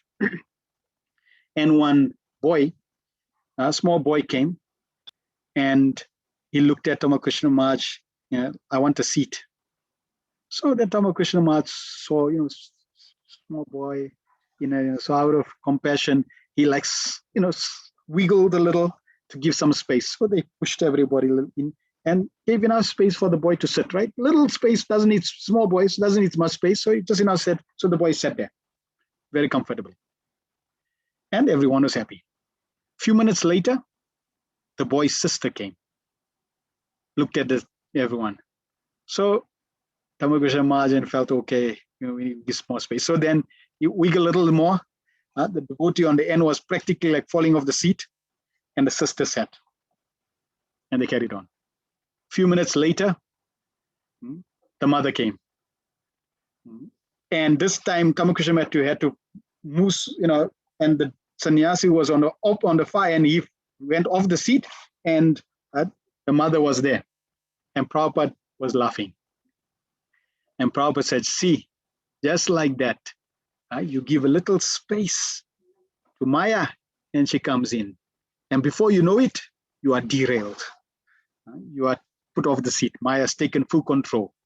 So we should be very careful. Dhyayato vishan pumsa sangasteshu bhajayate. When you're contemplating on the objects of senses, that's okay. Because Krishna says lust may force us to engage with the senses. Lust is very powerful. And due to my weakness, due to my impurities, I may go in the wrong direction. But do not contemplate, do not continue to contemplate. I may think of something that's bad, that's wrong, that's not proper. But do not keep contemplating, because if you keep contemplating, you'll be overpowered. So like that, you may give little space, but don't keep giving space, because if you keep giving space, Maya will take full control and will take you out, take you away from Krishna consciousness. So therefore, always be alert. Never take anything for granted, especially never take Maya for granted. We need to protect and shield ourselves. If Sukadev Goswami was liberated, totally transcendentally, he had to be alert, then what to talk about us? Prabhupada himself said that I will never fall down, but he's giving a Bhagavatam class and he's telling all his followers, you will fall down. Therefore, you have to always pray and be alert. After the class, Srila Prabhupada went in front of the deities and he was praying. And one of the servants was surprised. What is Prabhupada praying for? So he asked Srila Prabhupada, what are you praying for? And Srila Prabhupada said, I'm praying to Krishna that I may never fall down. And the servant said, but Prabhupada, you just said you'll never fall down. Prabhupada said, that is why I'll never fall down. Because I'm always praying. So we should never lose focus, always be alert, and always pray to Krishna, my Lord, please always protect me that I may never fall down. Text 5.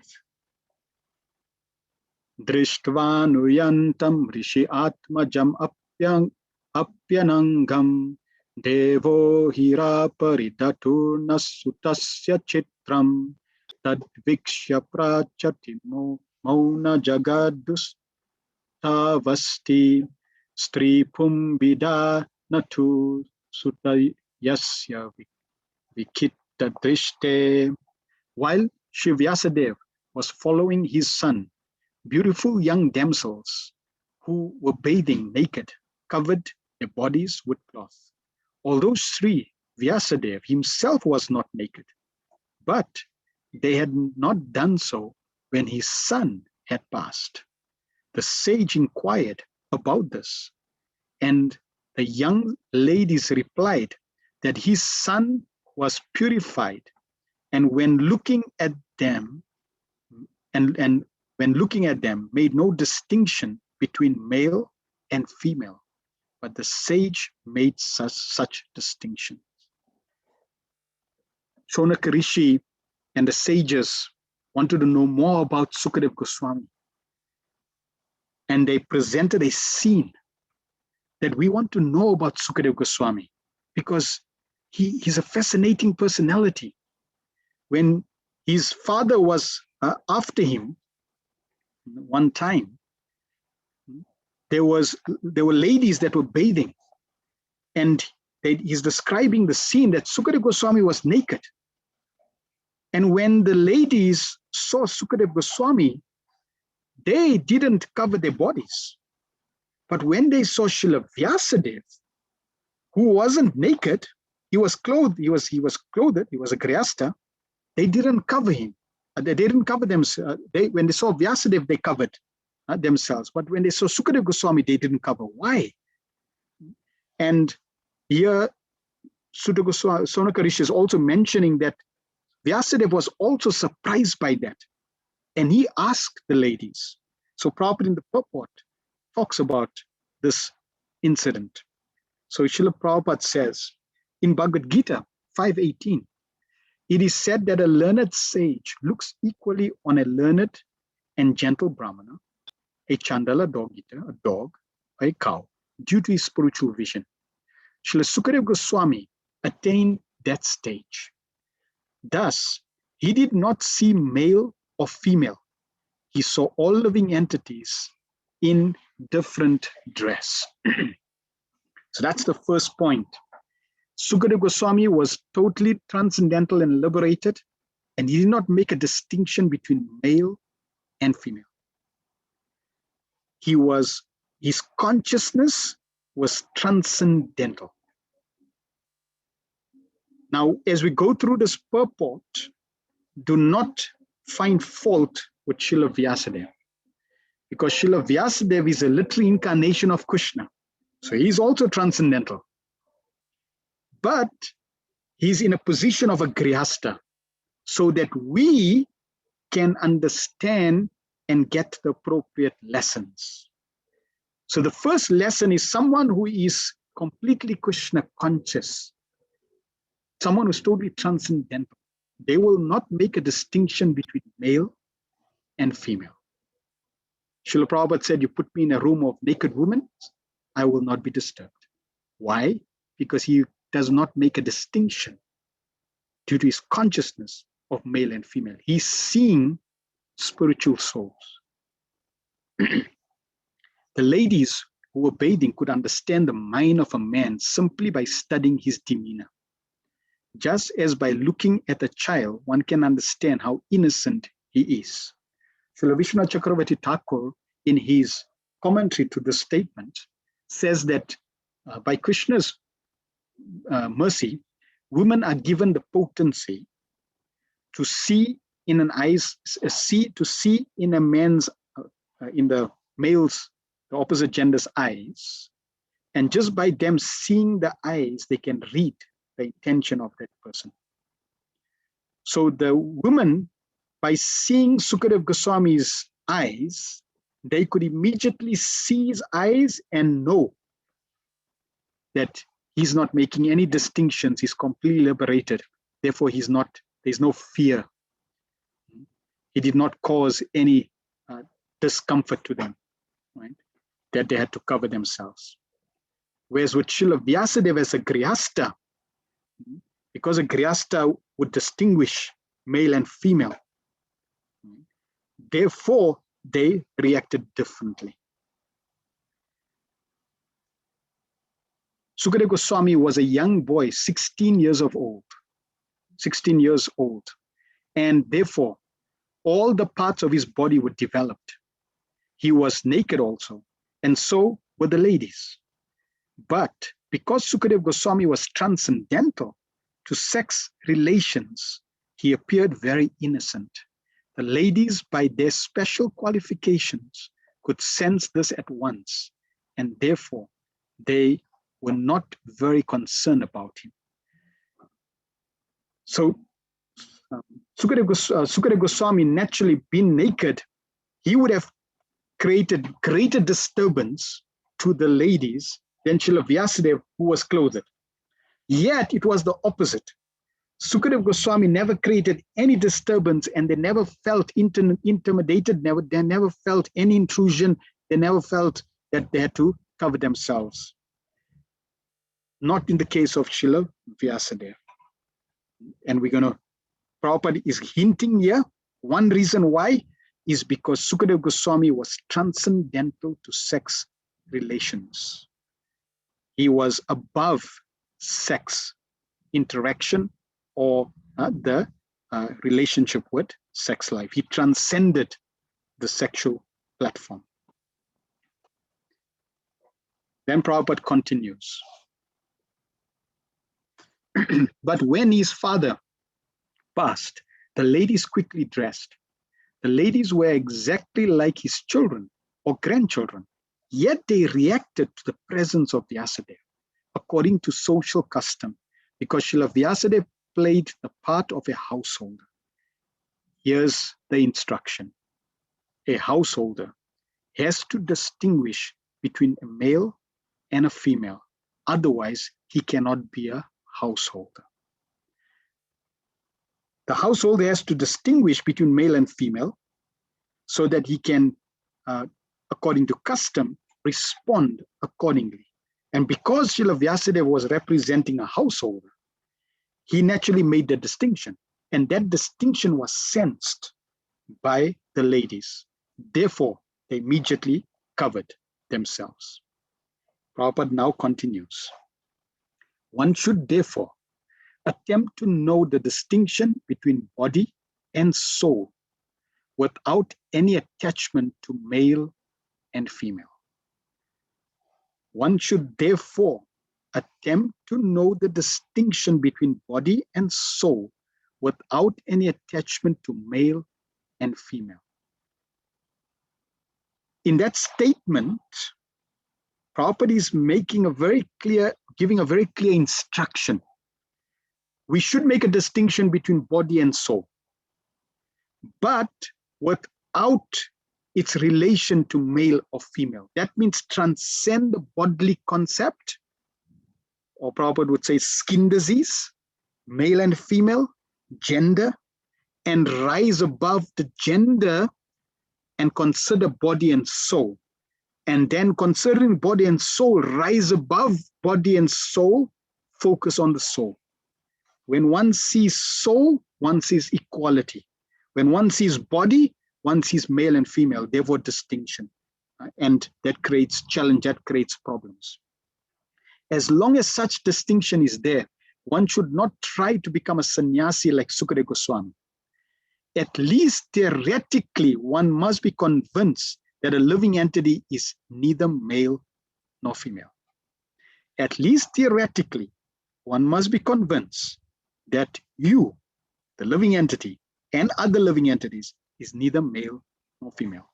So if you look at the mirror and you see male or female, that means we are not liberated, we are not transcendental. That means we have some work to do. When you see someone else as male and female, then we have work to do. Now, at least theoretically, Prabhupada is saying we should see that distinction. Okay? Prabhupada is not saying in this purport, please realize it. He's saying theoretically, at least know that.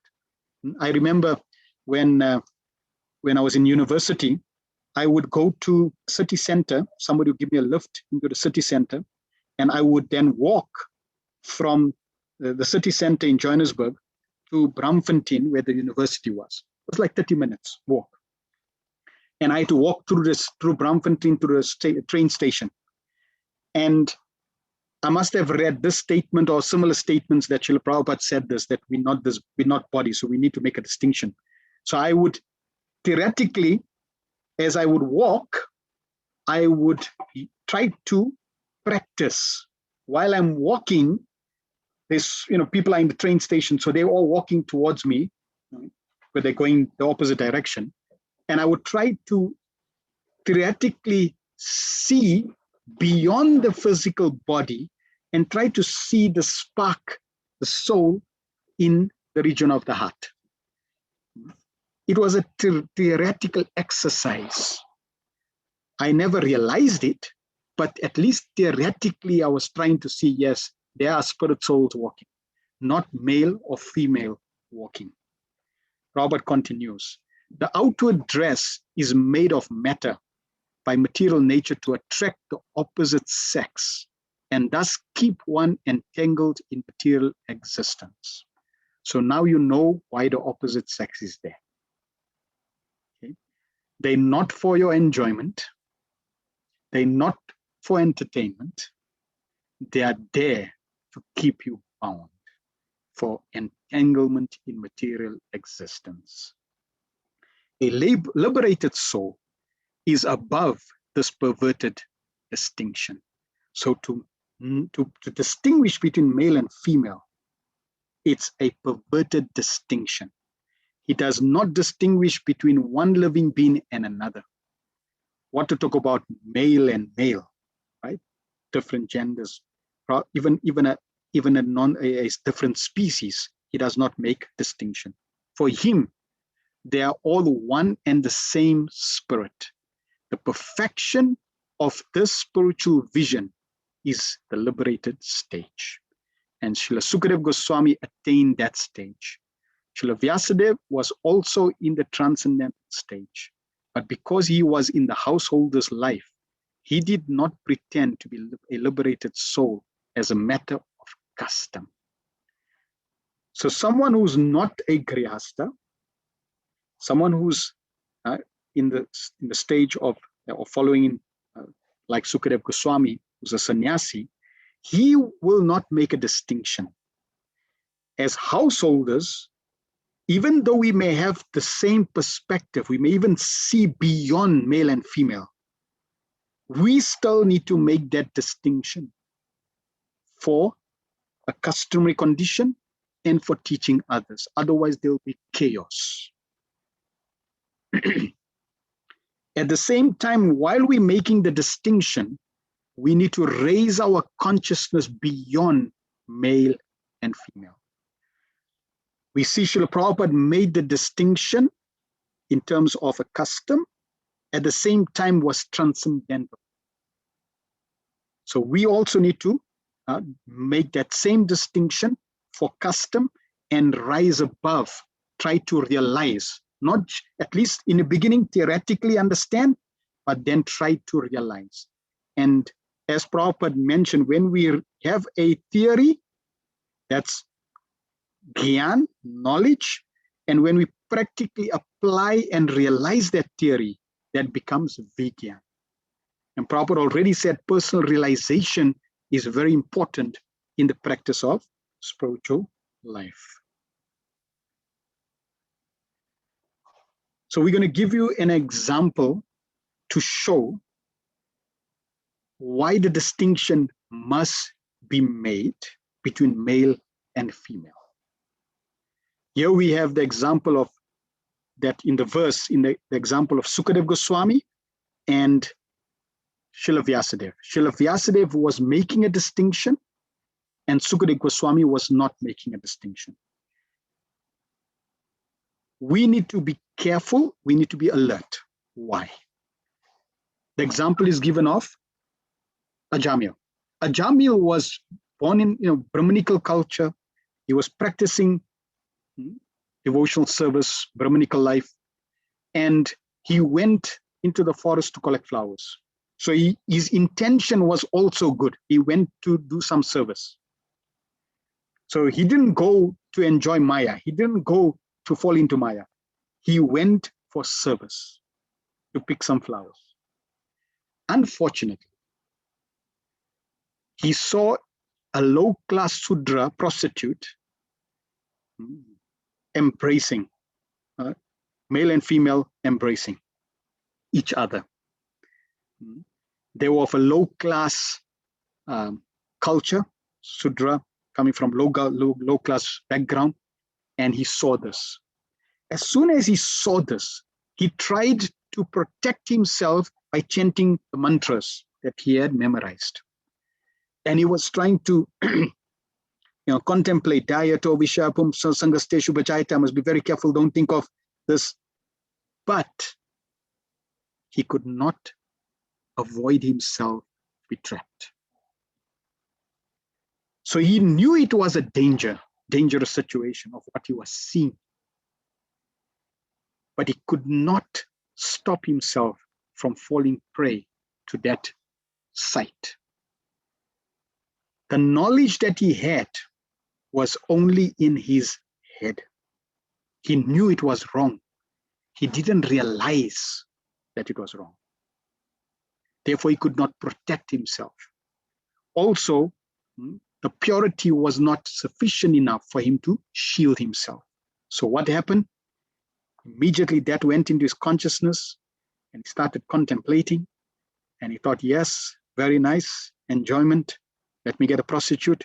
He got a prostitute, he bought the prostitute at home, and we're going to hear that in the 6th canto of his life. He practically lived his rest of his life with the prostitute. So he fell from grace, he became degraded. So this is the example of Ajamil. Now we get the example of Narad Muni. This chapter is also entitled The Appearance of Narad Muni. So Narad Muni, his situation, if you compare these two scenarios, Ajamil's situation was on Earth planet with a degraded, low-class couple in a forest, material forest.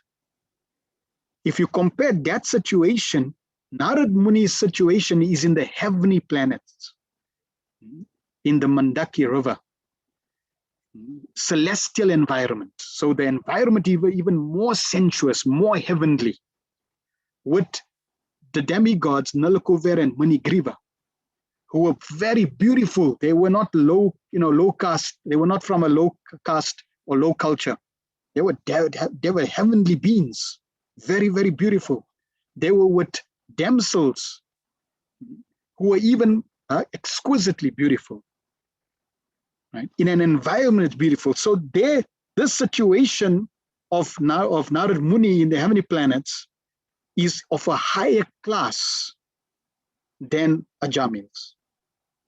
Yet, even though it's of a higher class, Manigriva and Nalakuvera with the heavenly damsels enjoying, when Narad Muni came on the scene, he was not distracted and affected. In fact, the damsels, when they saw Narad Muni, they felt embarrassed. Naturally, Nalakuvera and Manigriva, they were intoxicated, so they didn't respond favorably. But the point in relation to Ajamil and Narad Muni did not get infected and infatuated by the damsels or by the embrace or by the circumstance like Ajamil. Why? Because not only did Narad Muni have the knowledge which was in his head, but he realized this knowledge in his heart. He had full realization of the danger of Maya, the danger of a bad association, the danger of sense gratification. And he had realized that to the extent that his heart was infused with pure devotion to Krishna. Therefore, that environment did not impact him at all.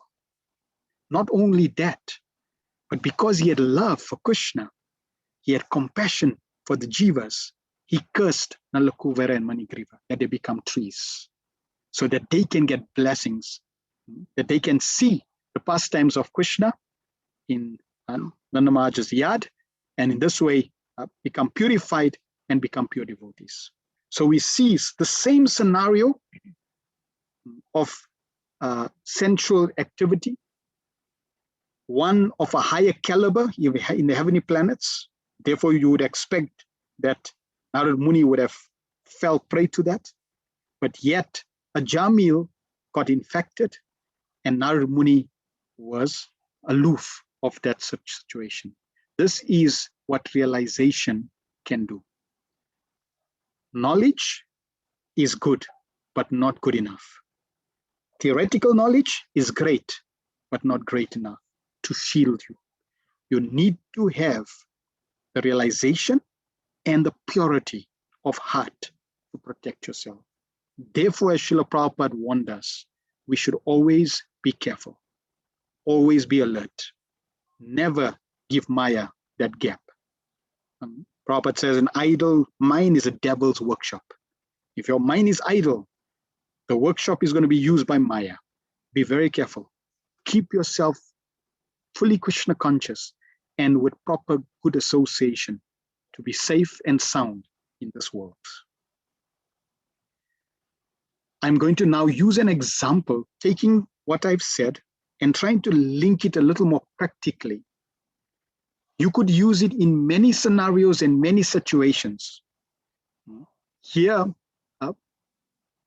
Prabhupada in Chaitanya Charitamrita warns us that we have to be very careful what to talk about seeing the opposite gender. Even just seeing a palanquin, one can fall prey. So we don't want to see the palanquin. Because even contemplating on the palanquin, one can think of sex life and fall prey. What to talk about the opposite gender. Therefore, Prabhupada said, in Krishna consciousness, we have a custom. And that custom is there to protect us. One, to respect others, and to protect the devotees. It's not that everyone is transcendental that comes to Krishna consciousness. In fact, everyone that comes to Krishna consciousness Prabhupada says is like a hospital. We all have a disease. The disease of this body, this false ego disease, the skin disease. So everybody comes with different intensities. Therefore, just as a doctor protects himself from being infected by a disease in a hospital, we also have to act in a way that protects us and the other person from falling prey to the disease. So I'm going to use an example in relation to mothers, but you could use it in every circumstance and different scenarios, different situations. Okay? So the example is just to illustrate a point. It's not it's not the only focus. I'm just giving an example that we can use and relate to. Lord Chaitanya Mahaprabhu says, Trinadapi sunichena taro api saheshana amanina madena kirtanya sadahai. One should chant the holy name of the Lord in a humble state of mind, thinking oneself lower than a straw in a street.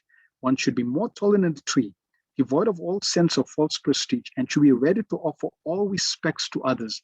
In such a state of mind, one can chant the holy name of the Lord constantly. So the focus I want to bring your attention to is here: respect all others. The word is respect. We want to respect everyone. And we can expand this word of respect to many, many areas and different perspectives. My focus here is in relation to the purport. So respecting means if someone comes to the temple, I want to respect that person coming into a spiritual environment. So I want to respect the individual coming to the spiritual environment. I want to respect the individual. I want to respect the environment, the temple. I want to respect Prabhupada's instructions. I want to respect the deities. So in many ways, I can apply this aspect of respect just in relation to someone coming to the temple. It's a culture, a way of life. So in relation to mothers, you'll find that, for example, in the temple, we keep male and female separate.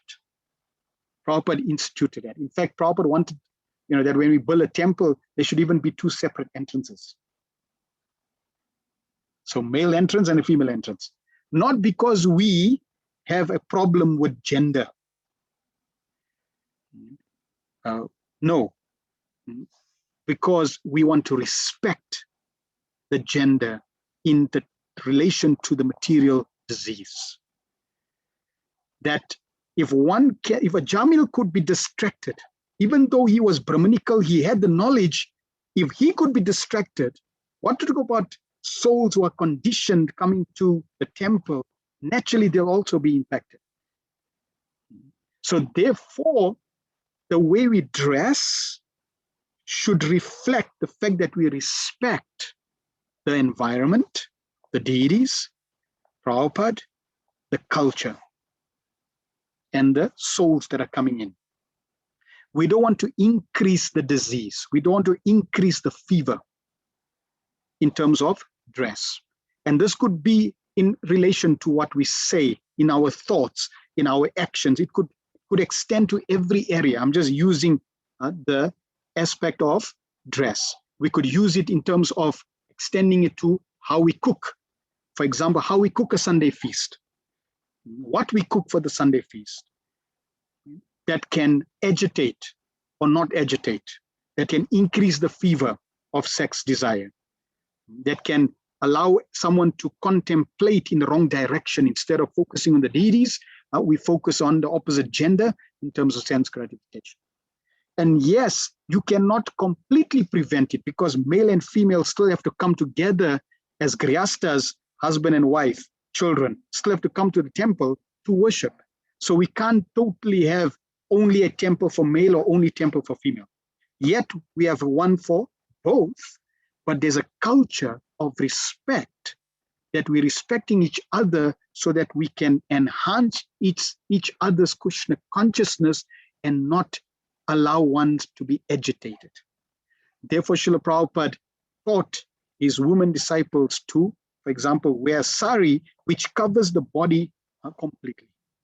In this way, it shields those conditioned souls that come into the environment for them to at least be in a safe environment to focus on the Supreme Lord.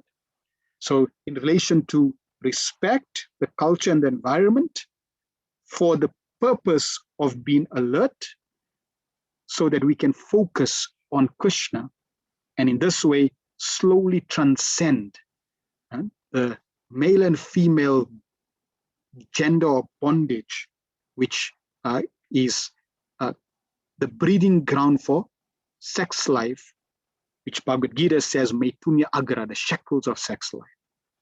So that was just a practical example in terms of how we can apply these principles or teachings that Prabhupada is sharing. And we can take this across all our actions, from thinking, from speaking, even from our actions. Like speaking, what do we say?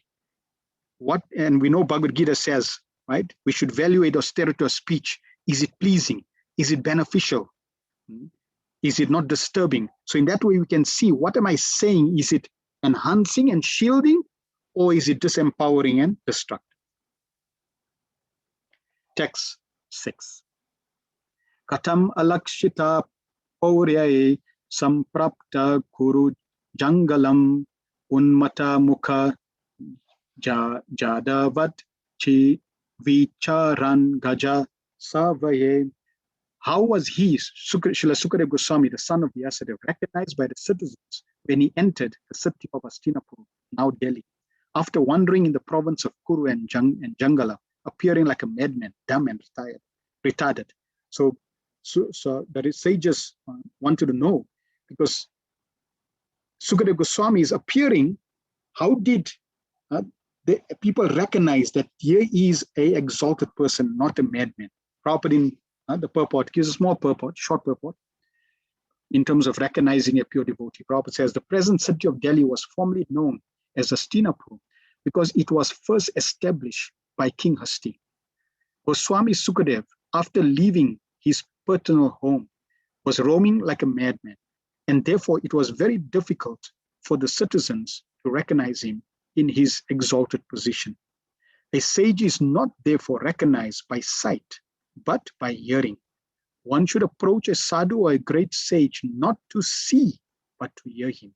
If one is not prepared to hear the words of a sadhu, there is no profit. Sukadeva Goswami was a sadhu who could speak on the transcendental activities of the Lord. He did not satisfy the whims of ordinary citizens.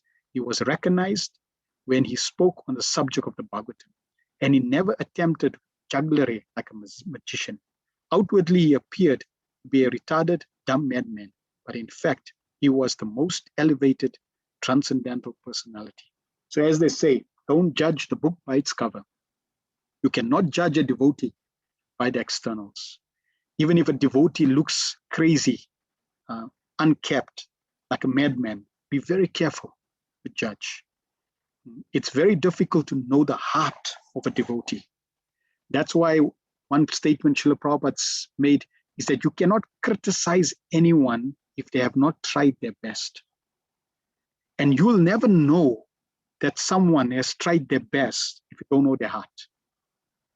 Only Krishna knows the heart. So only Krishna knows that they have tried their best or not. Therefore, only Krishna has the right to criticize. Or if the pure devotee is given that, and the spiritual master pure devotee is given that vision. But otherwise, we have no right. So externally judging someone is dangerous. Naturally, Prabhupada says a fool is recognized only when he speaks. Similarly, a sage, saintly person, a Mahabhagat is recognized when he speaks. Why? Because when he speaks, the only thing that comes out from his lotus mouth is the glorification of Krishna. So in terms of Sukadeva Goswami, the only thing that came out from his mouth was the glorification of the Bhagavatam, even though he was a madman. He was looking like a madman.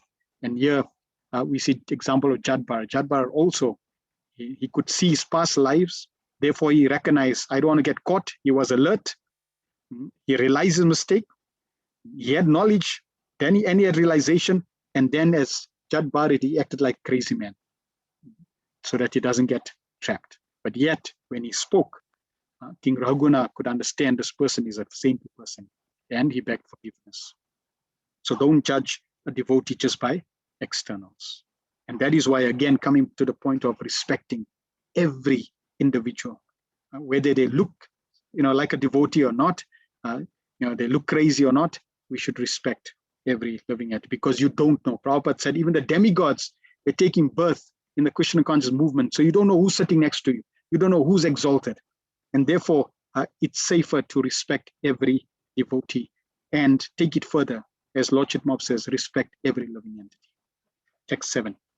Katam va panda veyasya rajer sar muniyasaha sambada sambhuta tata yatraisa satvati shruti. How did it so happen that the king met this great sage, making it possible for this great transcendental essence of the Vedas, Bhagavatam, to be sung to him? So that is also a very surprising thing. The king, right, with all his entourage, how did he recognize Sukadeva Goswami, and how did they meet? What, how is it that the king who is protected by his soldiers, who has a kingdom, how did he meet this apparently mad man? And the Bhagavatam was spoken. We're curious to know, how did this happen?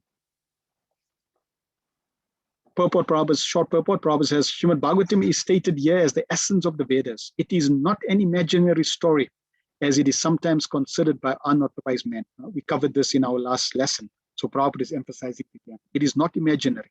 It is real. That means Sukadeva Goswami, March Parikshit, Vyasadeva, they all exist. They are personalities. They're not fictitious. It's not a story put together.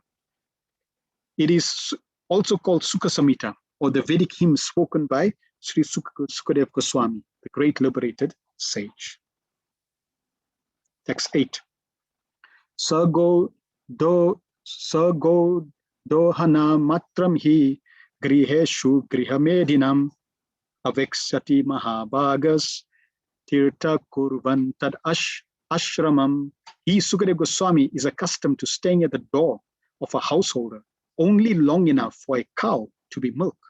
And he does this just to sanctify the residence.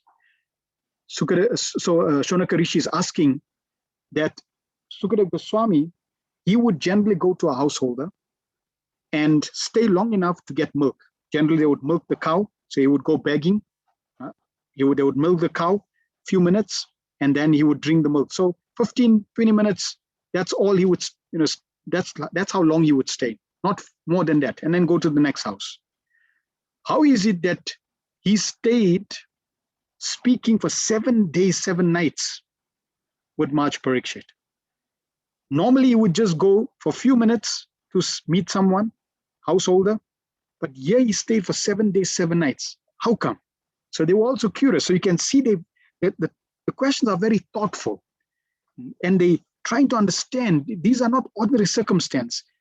So that contemplation, that inquiry, and they're asking these questions, which Sukadeva Goswami is going to answer. The last line is very interesting. Tirti kurvams tad ashramam. The sannyasis, they only go to the householder's home to beg and give association so that they can make the household tirti kurvan. They can transform the home into a tirtha, place of pilgrimage. This is the only reason a sannyasi goes home to home visiting. So the sannyasi goes begging for alms. He doesn't need to beg. He's totally dependent on Krishna. But he goes house to house to purify those householders and to benefit them. One time, one sannyasi came, knocked on the door, and the lady opened the door, and she said, "Oh, what you people coming here to beg?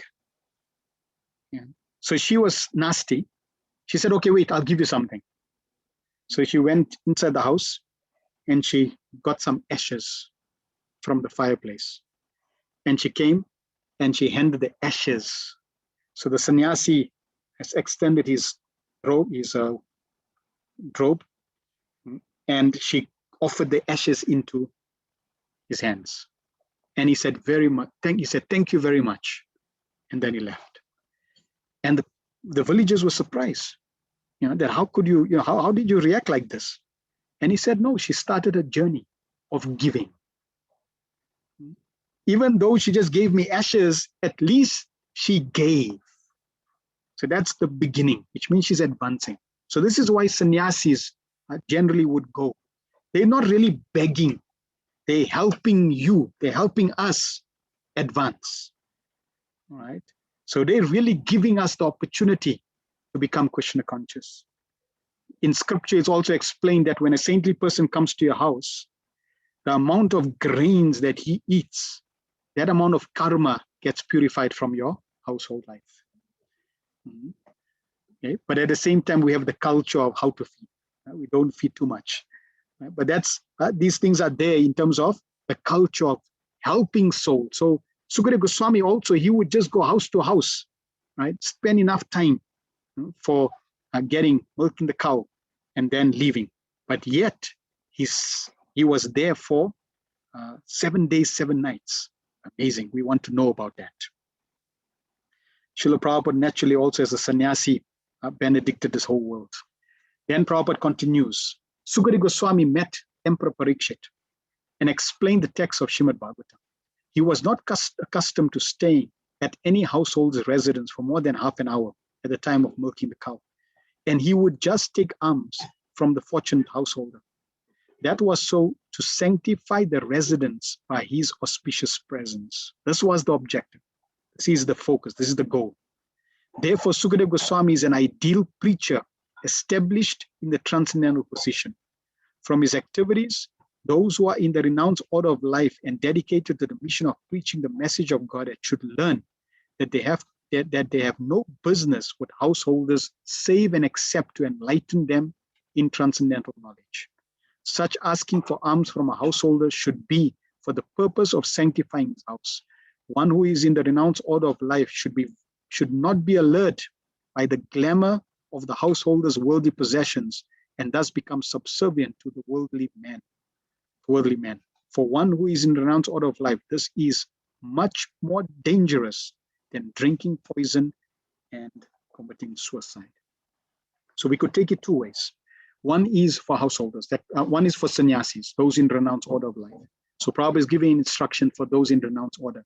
Those who are sannyasis, those in a renounced order, you should be very careful. When they go to householders' house and they see, oh, nice TV, oh, nice facility. I like to have this. As soon as you think like that, you are not alert anymore. You got trapped. You just allowed Maya to come in and trap you. And you will fall prey and you will fall down and slide down. Therefore, be very careful as sannyasis. For us as preachers, we also going to house, to visiting people, to encouraging people as a service to sanctify them. So in this way, we may take the activity of a sannyasi, just like Prabhupada says, that a householder who's dedicated to the mission of spreading Krishna consciousness, they are acting like sannyasis. They may not have the ashram of a sannyasi, but they can act on the platform of sannyas. Because sannyas means depending on Krishna and using everything in the service of Krishna, spreading Krishna consciousness. So even as householders, we can do that. We can extend ourselves to visiting other householders, sanctifying their house, helping them in Krishna consciousness. And if we have that focus, then we are also classified as sannyasis. Text 9. Abhimanyu sutam sutta prahur bhagavato tamam tasya janma charyam karmani na grihini hana. It is said that Maharaj Parikshit is a great first-class devotee of the Lord, and that his birth and activities are all wonderful. Please tell us about him. So now we heard about they wanted to know about the Bhagavatam, they wanted to know about Sukadeva Goswami, and now they're asking about Maharaj Parikshit. He was a first-class devotee, right? His activities, everything was wonderful. They want to know more about him. Prabhupada in the purport says, the birth of Maharaj Parikshit is wonderful because in the womb of his mother, he was protected by the personality of Godhead Sri Krishna. And we talked about this last week as well. Maharaj Parikshit was no ordinary person. He was protected in the womb. A child is totally helpless. He did not even ask for being protected. The Lord protected him. From what? From like a nuclear weapon, Brahmastra. So he was fortunate that in the womb he was protected. So such a great person, we want to know about him. His activities are also wonderful because he chastised Kali. Who could do that? Recognize Kali and then chastise Kali, who was attempting to kill a cow. To kill cows means to end human civilization. This is why we are suffering in this world. We are part of this planet. Every single thing that happens on this planet or in this universe, we are impacted. Right? We don't live in bubbles. We don't live in isolation. Your energy impacts everybody else's energy. So, for example, when we're chanting, it's described in scripture, when we have kirtan and when we raise our hands, and I go Hari Bol, Hari Bol, Hari Bol, Hari Bol, it's explained in scripture that the spiritual potency and energy emits from our hands and reverberates across throughout the whole universe and purifies the whole universe just by doing that. So it's not that we just chanting and we benefiting ourselves. No, when we chanting, even when we're doing our japa, we are impacting the whole planet. Your chanting is impacting the whole planet. We are interdependent. So the materialists, they're killing cows. Because they're killing cows, that reaction is accrued and we are implicated. We will get a fraction of that reaction. Therefore, we will, even though we are practicing devotees on the path of Krishna consciousness, we will be impacted by the karmic impact or the karmic laws that are there. Scripture also says, for example, the president, even if one is a temple president or one is, head of an institution or even the government, the president takes 1/6 of all the reactions of all his dependents. So there's interdependent of karmic reaction. It's there. Therefore, we have to expect that we will get some reaction. At the same time, the more we take shelter of Krishna in the form of the Bhagavatam, the form of serving the devotees, etc., we can be shielded and protected by the mercy of Krishna according to his sweet will. He wanted to protect the cow from being killed by the great representative of sin. His death is also wonderful because he got previous notice of his death, which is wonderful for any mortal being. And thus, he prepared himself for passing away by sitting down at the bank of the Ganges and hearing the transcendental activities of the Lord. So he was fortunate. He got notice. Wow, that's amazing. I also want notice. And Krishna does give notices to special souls. According to Krishna's own sweet will, Krishna can tell you when you're going to leave so that you can prepare. Maharaj Parikshit, he had 7 days to prepare. He was fortunate that he got notice. We're not so fortunate that we have a notice. Therefore, we should always be prepared because we could go anytime. We know it's one of the 7 days. Therefore, we should always be prepared.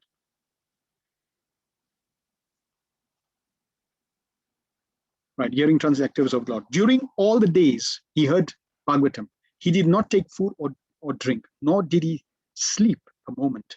So everything about him is wonderful and his activities are worth hearing attentively. Desires expressed herein to hear about him in detail.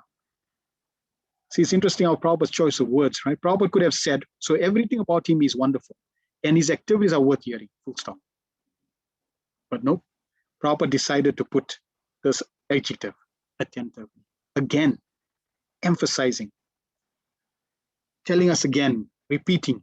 And this is very important because when we keep hearing, we'll hear again, again, and again. When we hear the first time, we may hear the same thing like you're not your body, your spirit soul.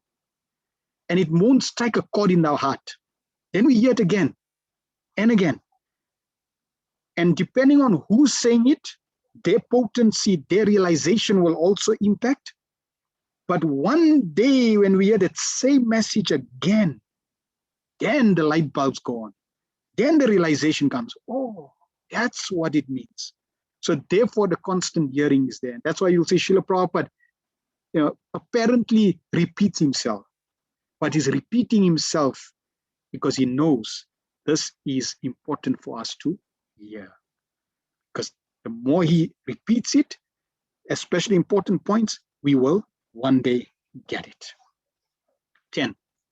Sashamratkasya vaheto pandunam mana vardhana prayo pavishto gangayam anadritya dirat sriyam. He was a great emperor and possessed all the opulences of his acquired kingdom. He was so exalted that he was increasing the prestige of the Pandu dynasty. Why did he give up everything to sit down on the bank of the Ganges and fast until death?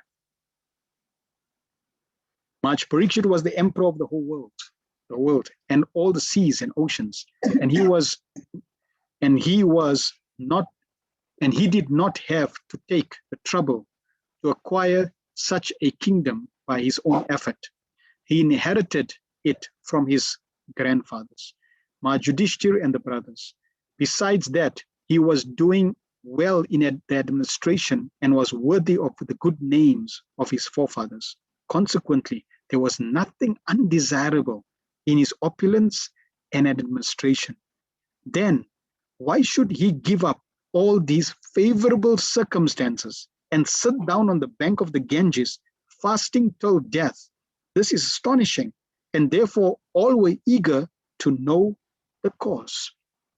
So consider, Maharaj Parikshit, he is protected in the womb by the Supreme Lord himself.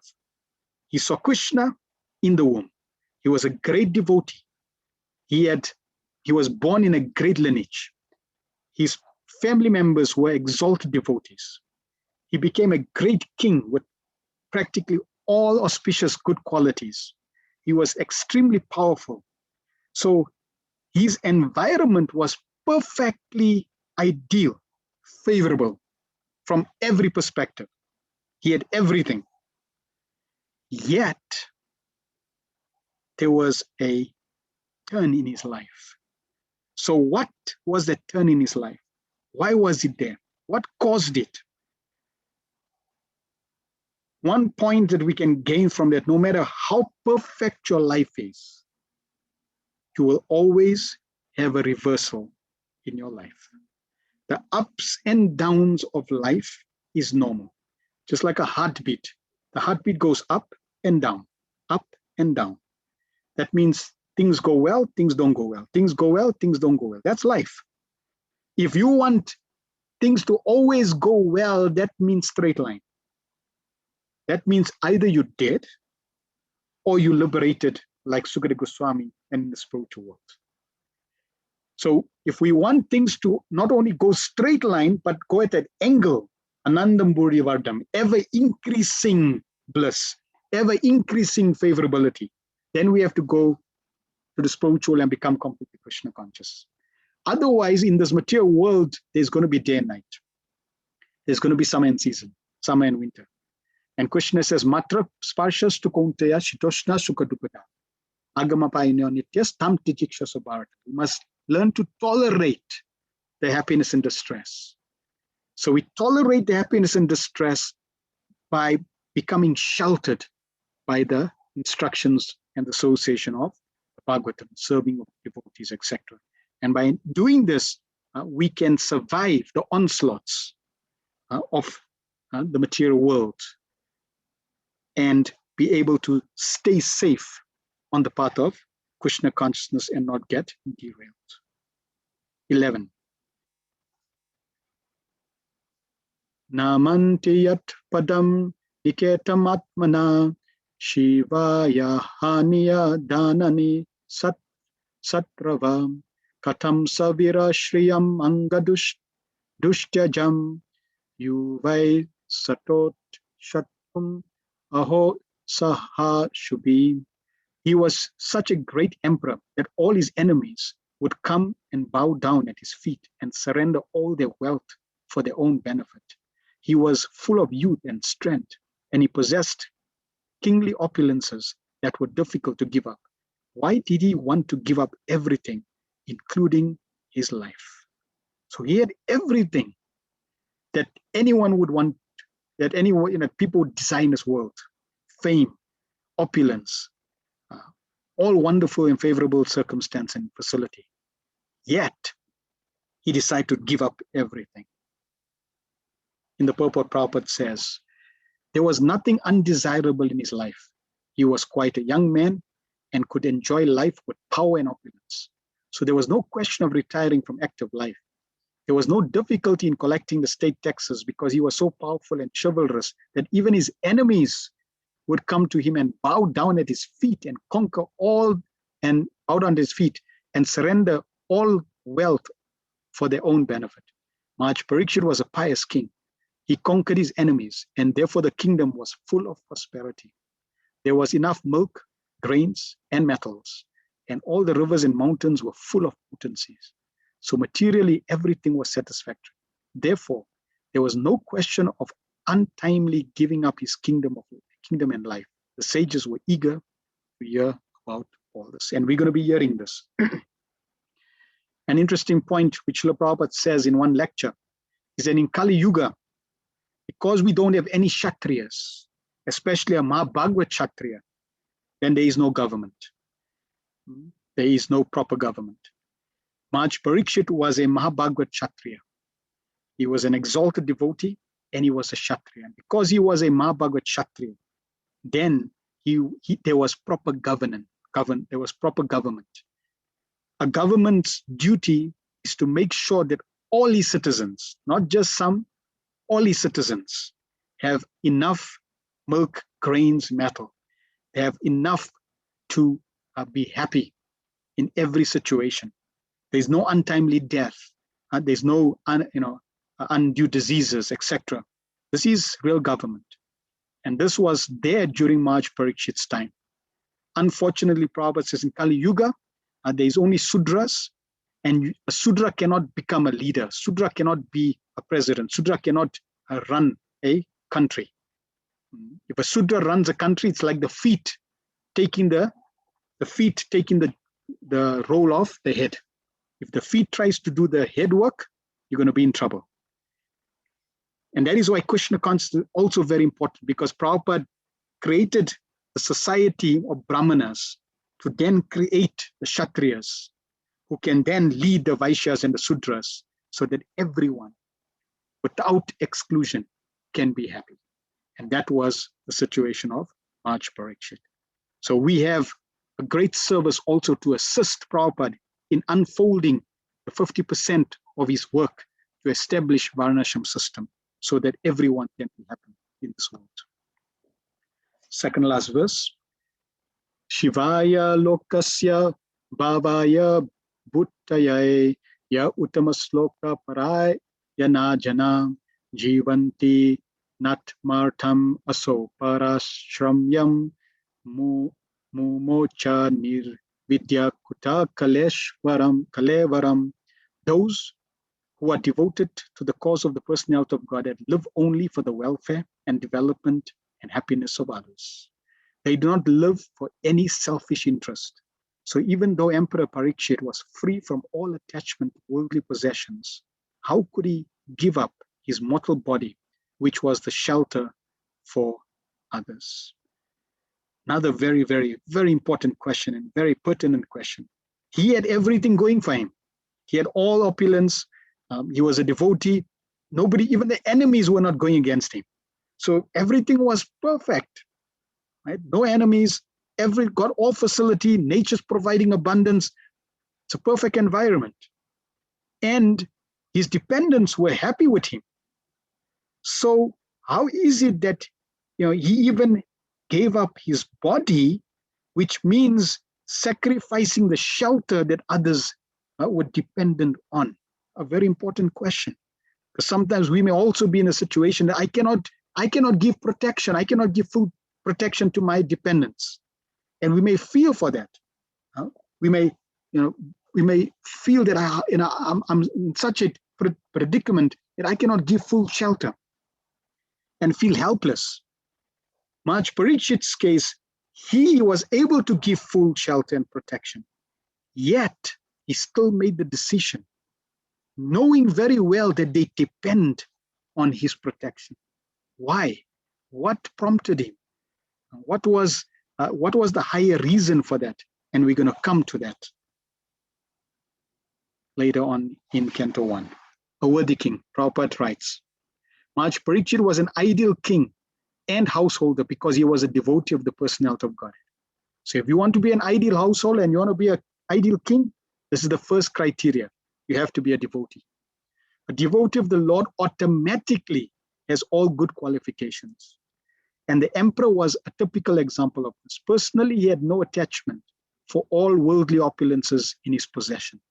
But since he was a king for the all-round welfare of his citizens, he was always busy in the welfare of the public, not only for his life, but also not only for this life, but also for the next. So relate this as householders, right? Because it's practical for us. We're not kings, we're not administrators of a government, but as householders, we have to be devotees, and we should use everything to benefit our dependents in this life and the next. Don't just be focused on this life or immediate sense gratification. We have to be interested in their welfare now and the next. He would not allow slaughterhouses or killing of cows. He was not a foolish and partial administrator who would arrange for the protection of one living being and allow another to be killed. So we can see right now in Kali Yuga, unfortunately, this is what's happening. During Maharaj Parikshit's time, this was never happening. Because he was a devotee of the Lord, he knew perfectly well how to conduct his administration for everyone's happiness. Men, animal, plants, and all living creatures. What about male and female? He's extending it to every living entity. He was not selfishly interested. Selfishness is either self-centered or self-extended. He was neither. His interest was to please the supreme truth, personality of Godhead. The king is the representative of the Supreme Lord, and therefore the king's interest must be identical with that of the Supreme Lord. The Supreme Lord wants all living beings to be obedient to him and thereby becoming happy. Therefore, the king's interest is to guide all subjects back to the kingdom of God. Hence, the activities of the citizen should be so coordinated that they can, at the end, go back home, back to God. Under the administration of a representative king, the kingdom is full of opulence. And at the same time, human beings need not eat animals. There are ample food grains, milk, fruits, vegetables, so that human beings as well as the animals can eat sumptuously and to their heart's content. If all living beings are satisfied with food and shelter and obey the prescribed rules, there cannot be any disturbance between one living being and another. Emperor Parikshit was a worthy king, and therefore all were happy during his reign. So we have to propagate this, we have to realize this, and we have to live by this. If we can do this, at least individually, in a family, in a community, in a country, in the world, in the universe, we will be happy. Otherwise, if we don't follow this advice that Srila Prabhupada is giving us here, which is the Bhagavatam's advice, there will always be difficulty, uncertainty, challenges because of disobedience to the Supreme Lord. 13. Tat sarvam na samakshakva rishto yadi iha kinchanam manye tvam vishaye vacham snatam anvatra chandasat. We know that you are expert in in the meanings of all the subjects, expert except some portions of the Vedas, and thus you can clearly explain the answers to all the questions we have just put to you. Purport. Difference between the Vedas and the Puranas is like that between the Brahmanas and the Parivrajakacharyas, or the Parivrajak. The Brahmanas are meant to administer some fruit of sacrifices mentioned in the Vedas, but the Parivrajak acharyas are learned preachers, are meant to disseminate transcendental knowledge to one and all. As such, the Parivrajak acharyas are not always expert in pronouncing the Vedic mantras, which are practiced systematically by accent and meter by the Brahmanas who are meant for administering Vedic rites. Yet it should not be considered that the Brahmanas are more important than the itinerant preachers. They are one and different simultaneously because they are meant for the same end in different ways. There is no difference between the Vedic mantras and what is explained in the Puranas or Itihas. According to Srila Jiva Goswami, it is mentioned in the Madhyana Shruti that all the Vedas, namely the Sama, Atharva, Rig, Yajur, Puranas, Itihas, and Upanishads, etc., are emanations from the breathing of Supreme Being. The only difference is that the Vedic mantras are mostly begun with the Pranava Omkar, and it requires some training to practice the metric pronunciation of the Vedic mantras. But that does not mean that Srimad Bhagavatam is of less importance than the Vedic mantras. On the contrary, it is the ripened fruit of all the Vedas, and as stated before, besides that, the most perfectly liberated soul, Srila Sukadeva Goswami, is absorbed in the studies of the Bhagavatam. Although he is already self-realized, Srila Sutta Goswami is following his footsteps, and therefore his position is not the least less important because he is not expert in chanting the Vedic mantras with metric pronunciation, which depend more on practice than actual realization. Realization is more important than parrot-like chanting. So the point here is that the Vedas, the Vedic mantras, have a certain requirement in how to pronounce. That's why you find in any fire sacrifice which use Vedic mantras, there are 4 priests that are required. You need the actual priest that's doing the ceremonies, and then you need 3 prefects to make sure that they pronounce every Vedic mantra properly. Because one wrong pronunciation, and we're going to come into the Bhagavatam, there'll be a pastime that shares that. One wrong pronunciation, you can get the wrong result. So that's Vedic mantras. The Bhagavatam falls in a different category, where even if you're pronouncing incorrectly, it's the realization that's more important. One time, one Sanskrit scholar came to Srila Prabhupada, came to the temple, and was telling Srila Prabhupada, Swamiji, in India, your disciples are not chanting the mantras properly. They're not pronouncing it properly. So he was, Prabhupada was saying, it's okay, the realization, that they're sincere. And the Sanskrit scholar kept on saying, but Swamiji is not right, they're not. So then Prabhupada said, okay, why did you teach them? So he said, okay. But for him to teach the devotees, he had to stay in the temple so that he can come for the morning program and then have schedules to teach them. But for him to stay in the temple, attend the full morning program from 4:30 in the morning and follow the temple program was too difficult. So then eventually he left. So just see how, the devotees, even though they were not chanting the mantras properly, according to Sanskrit, proper Sanskrit meter and accent, still they were sincerely practicing Krishna consciousness and able to do that.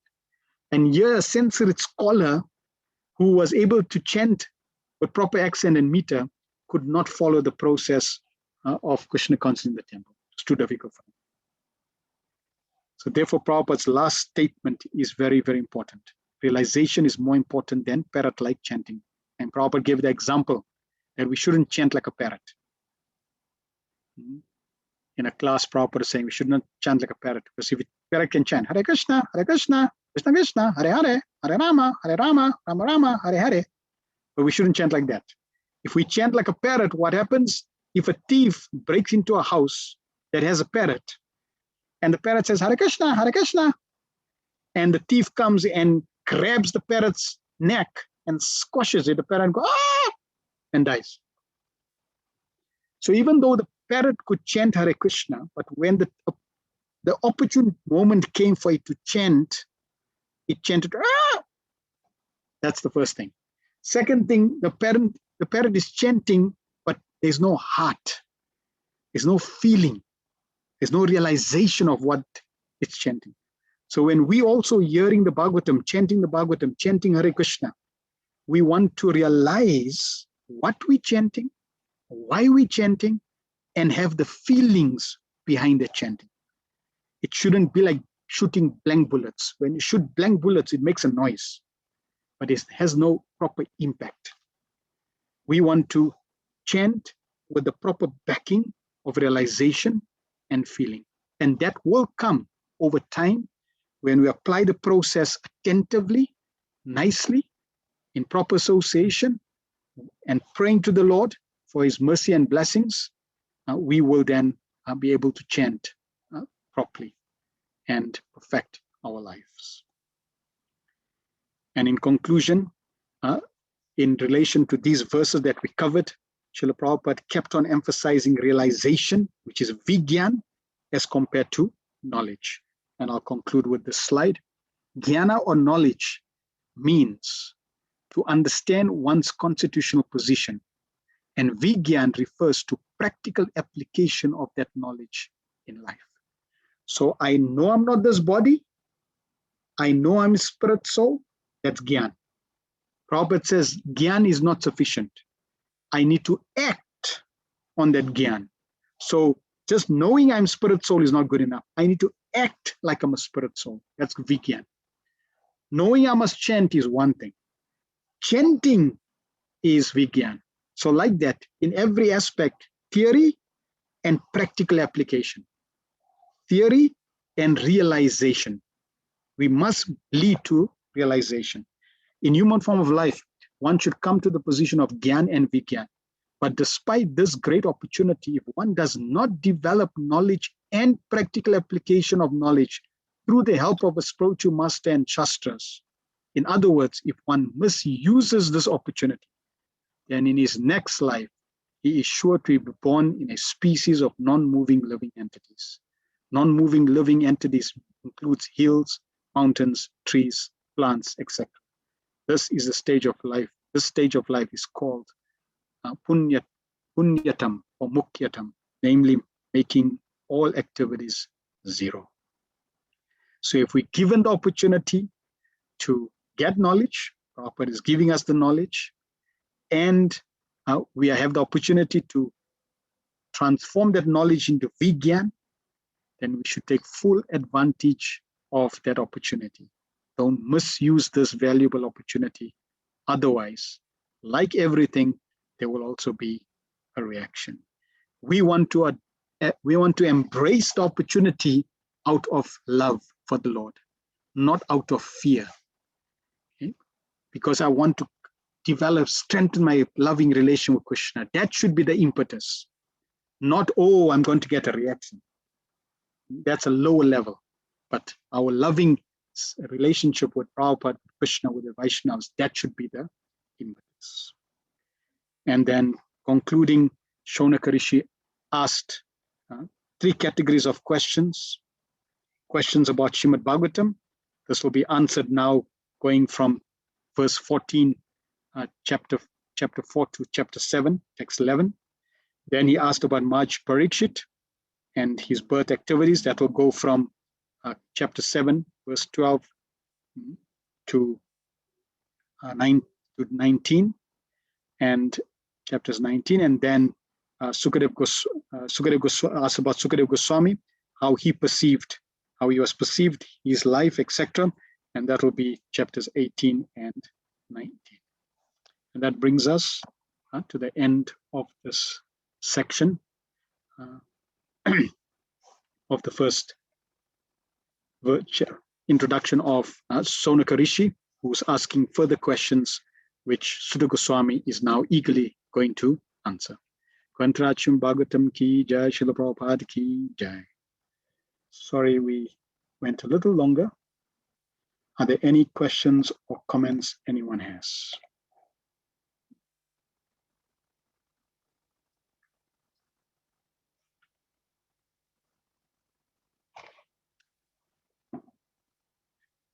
Right.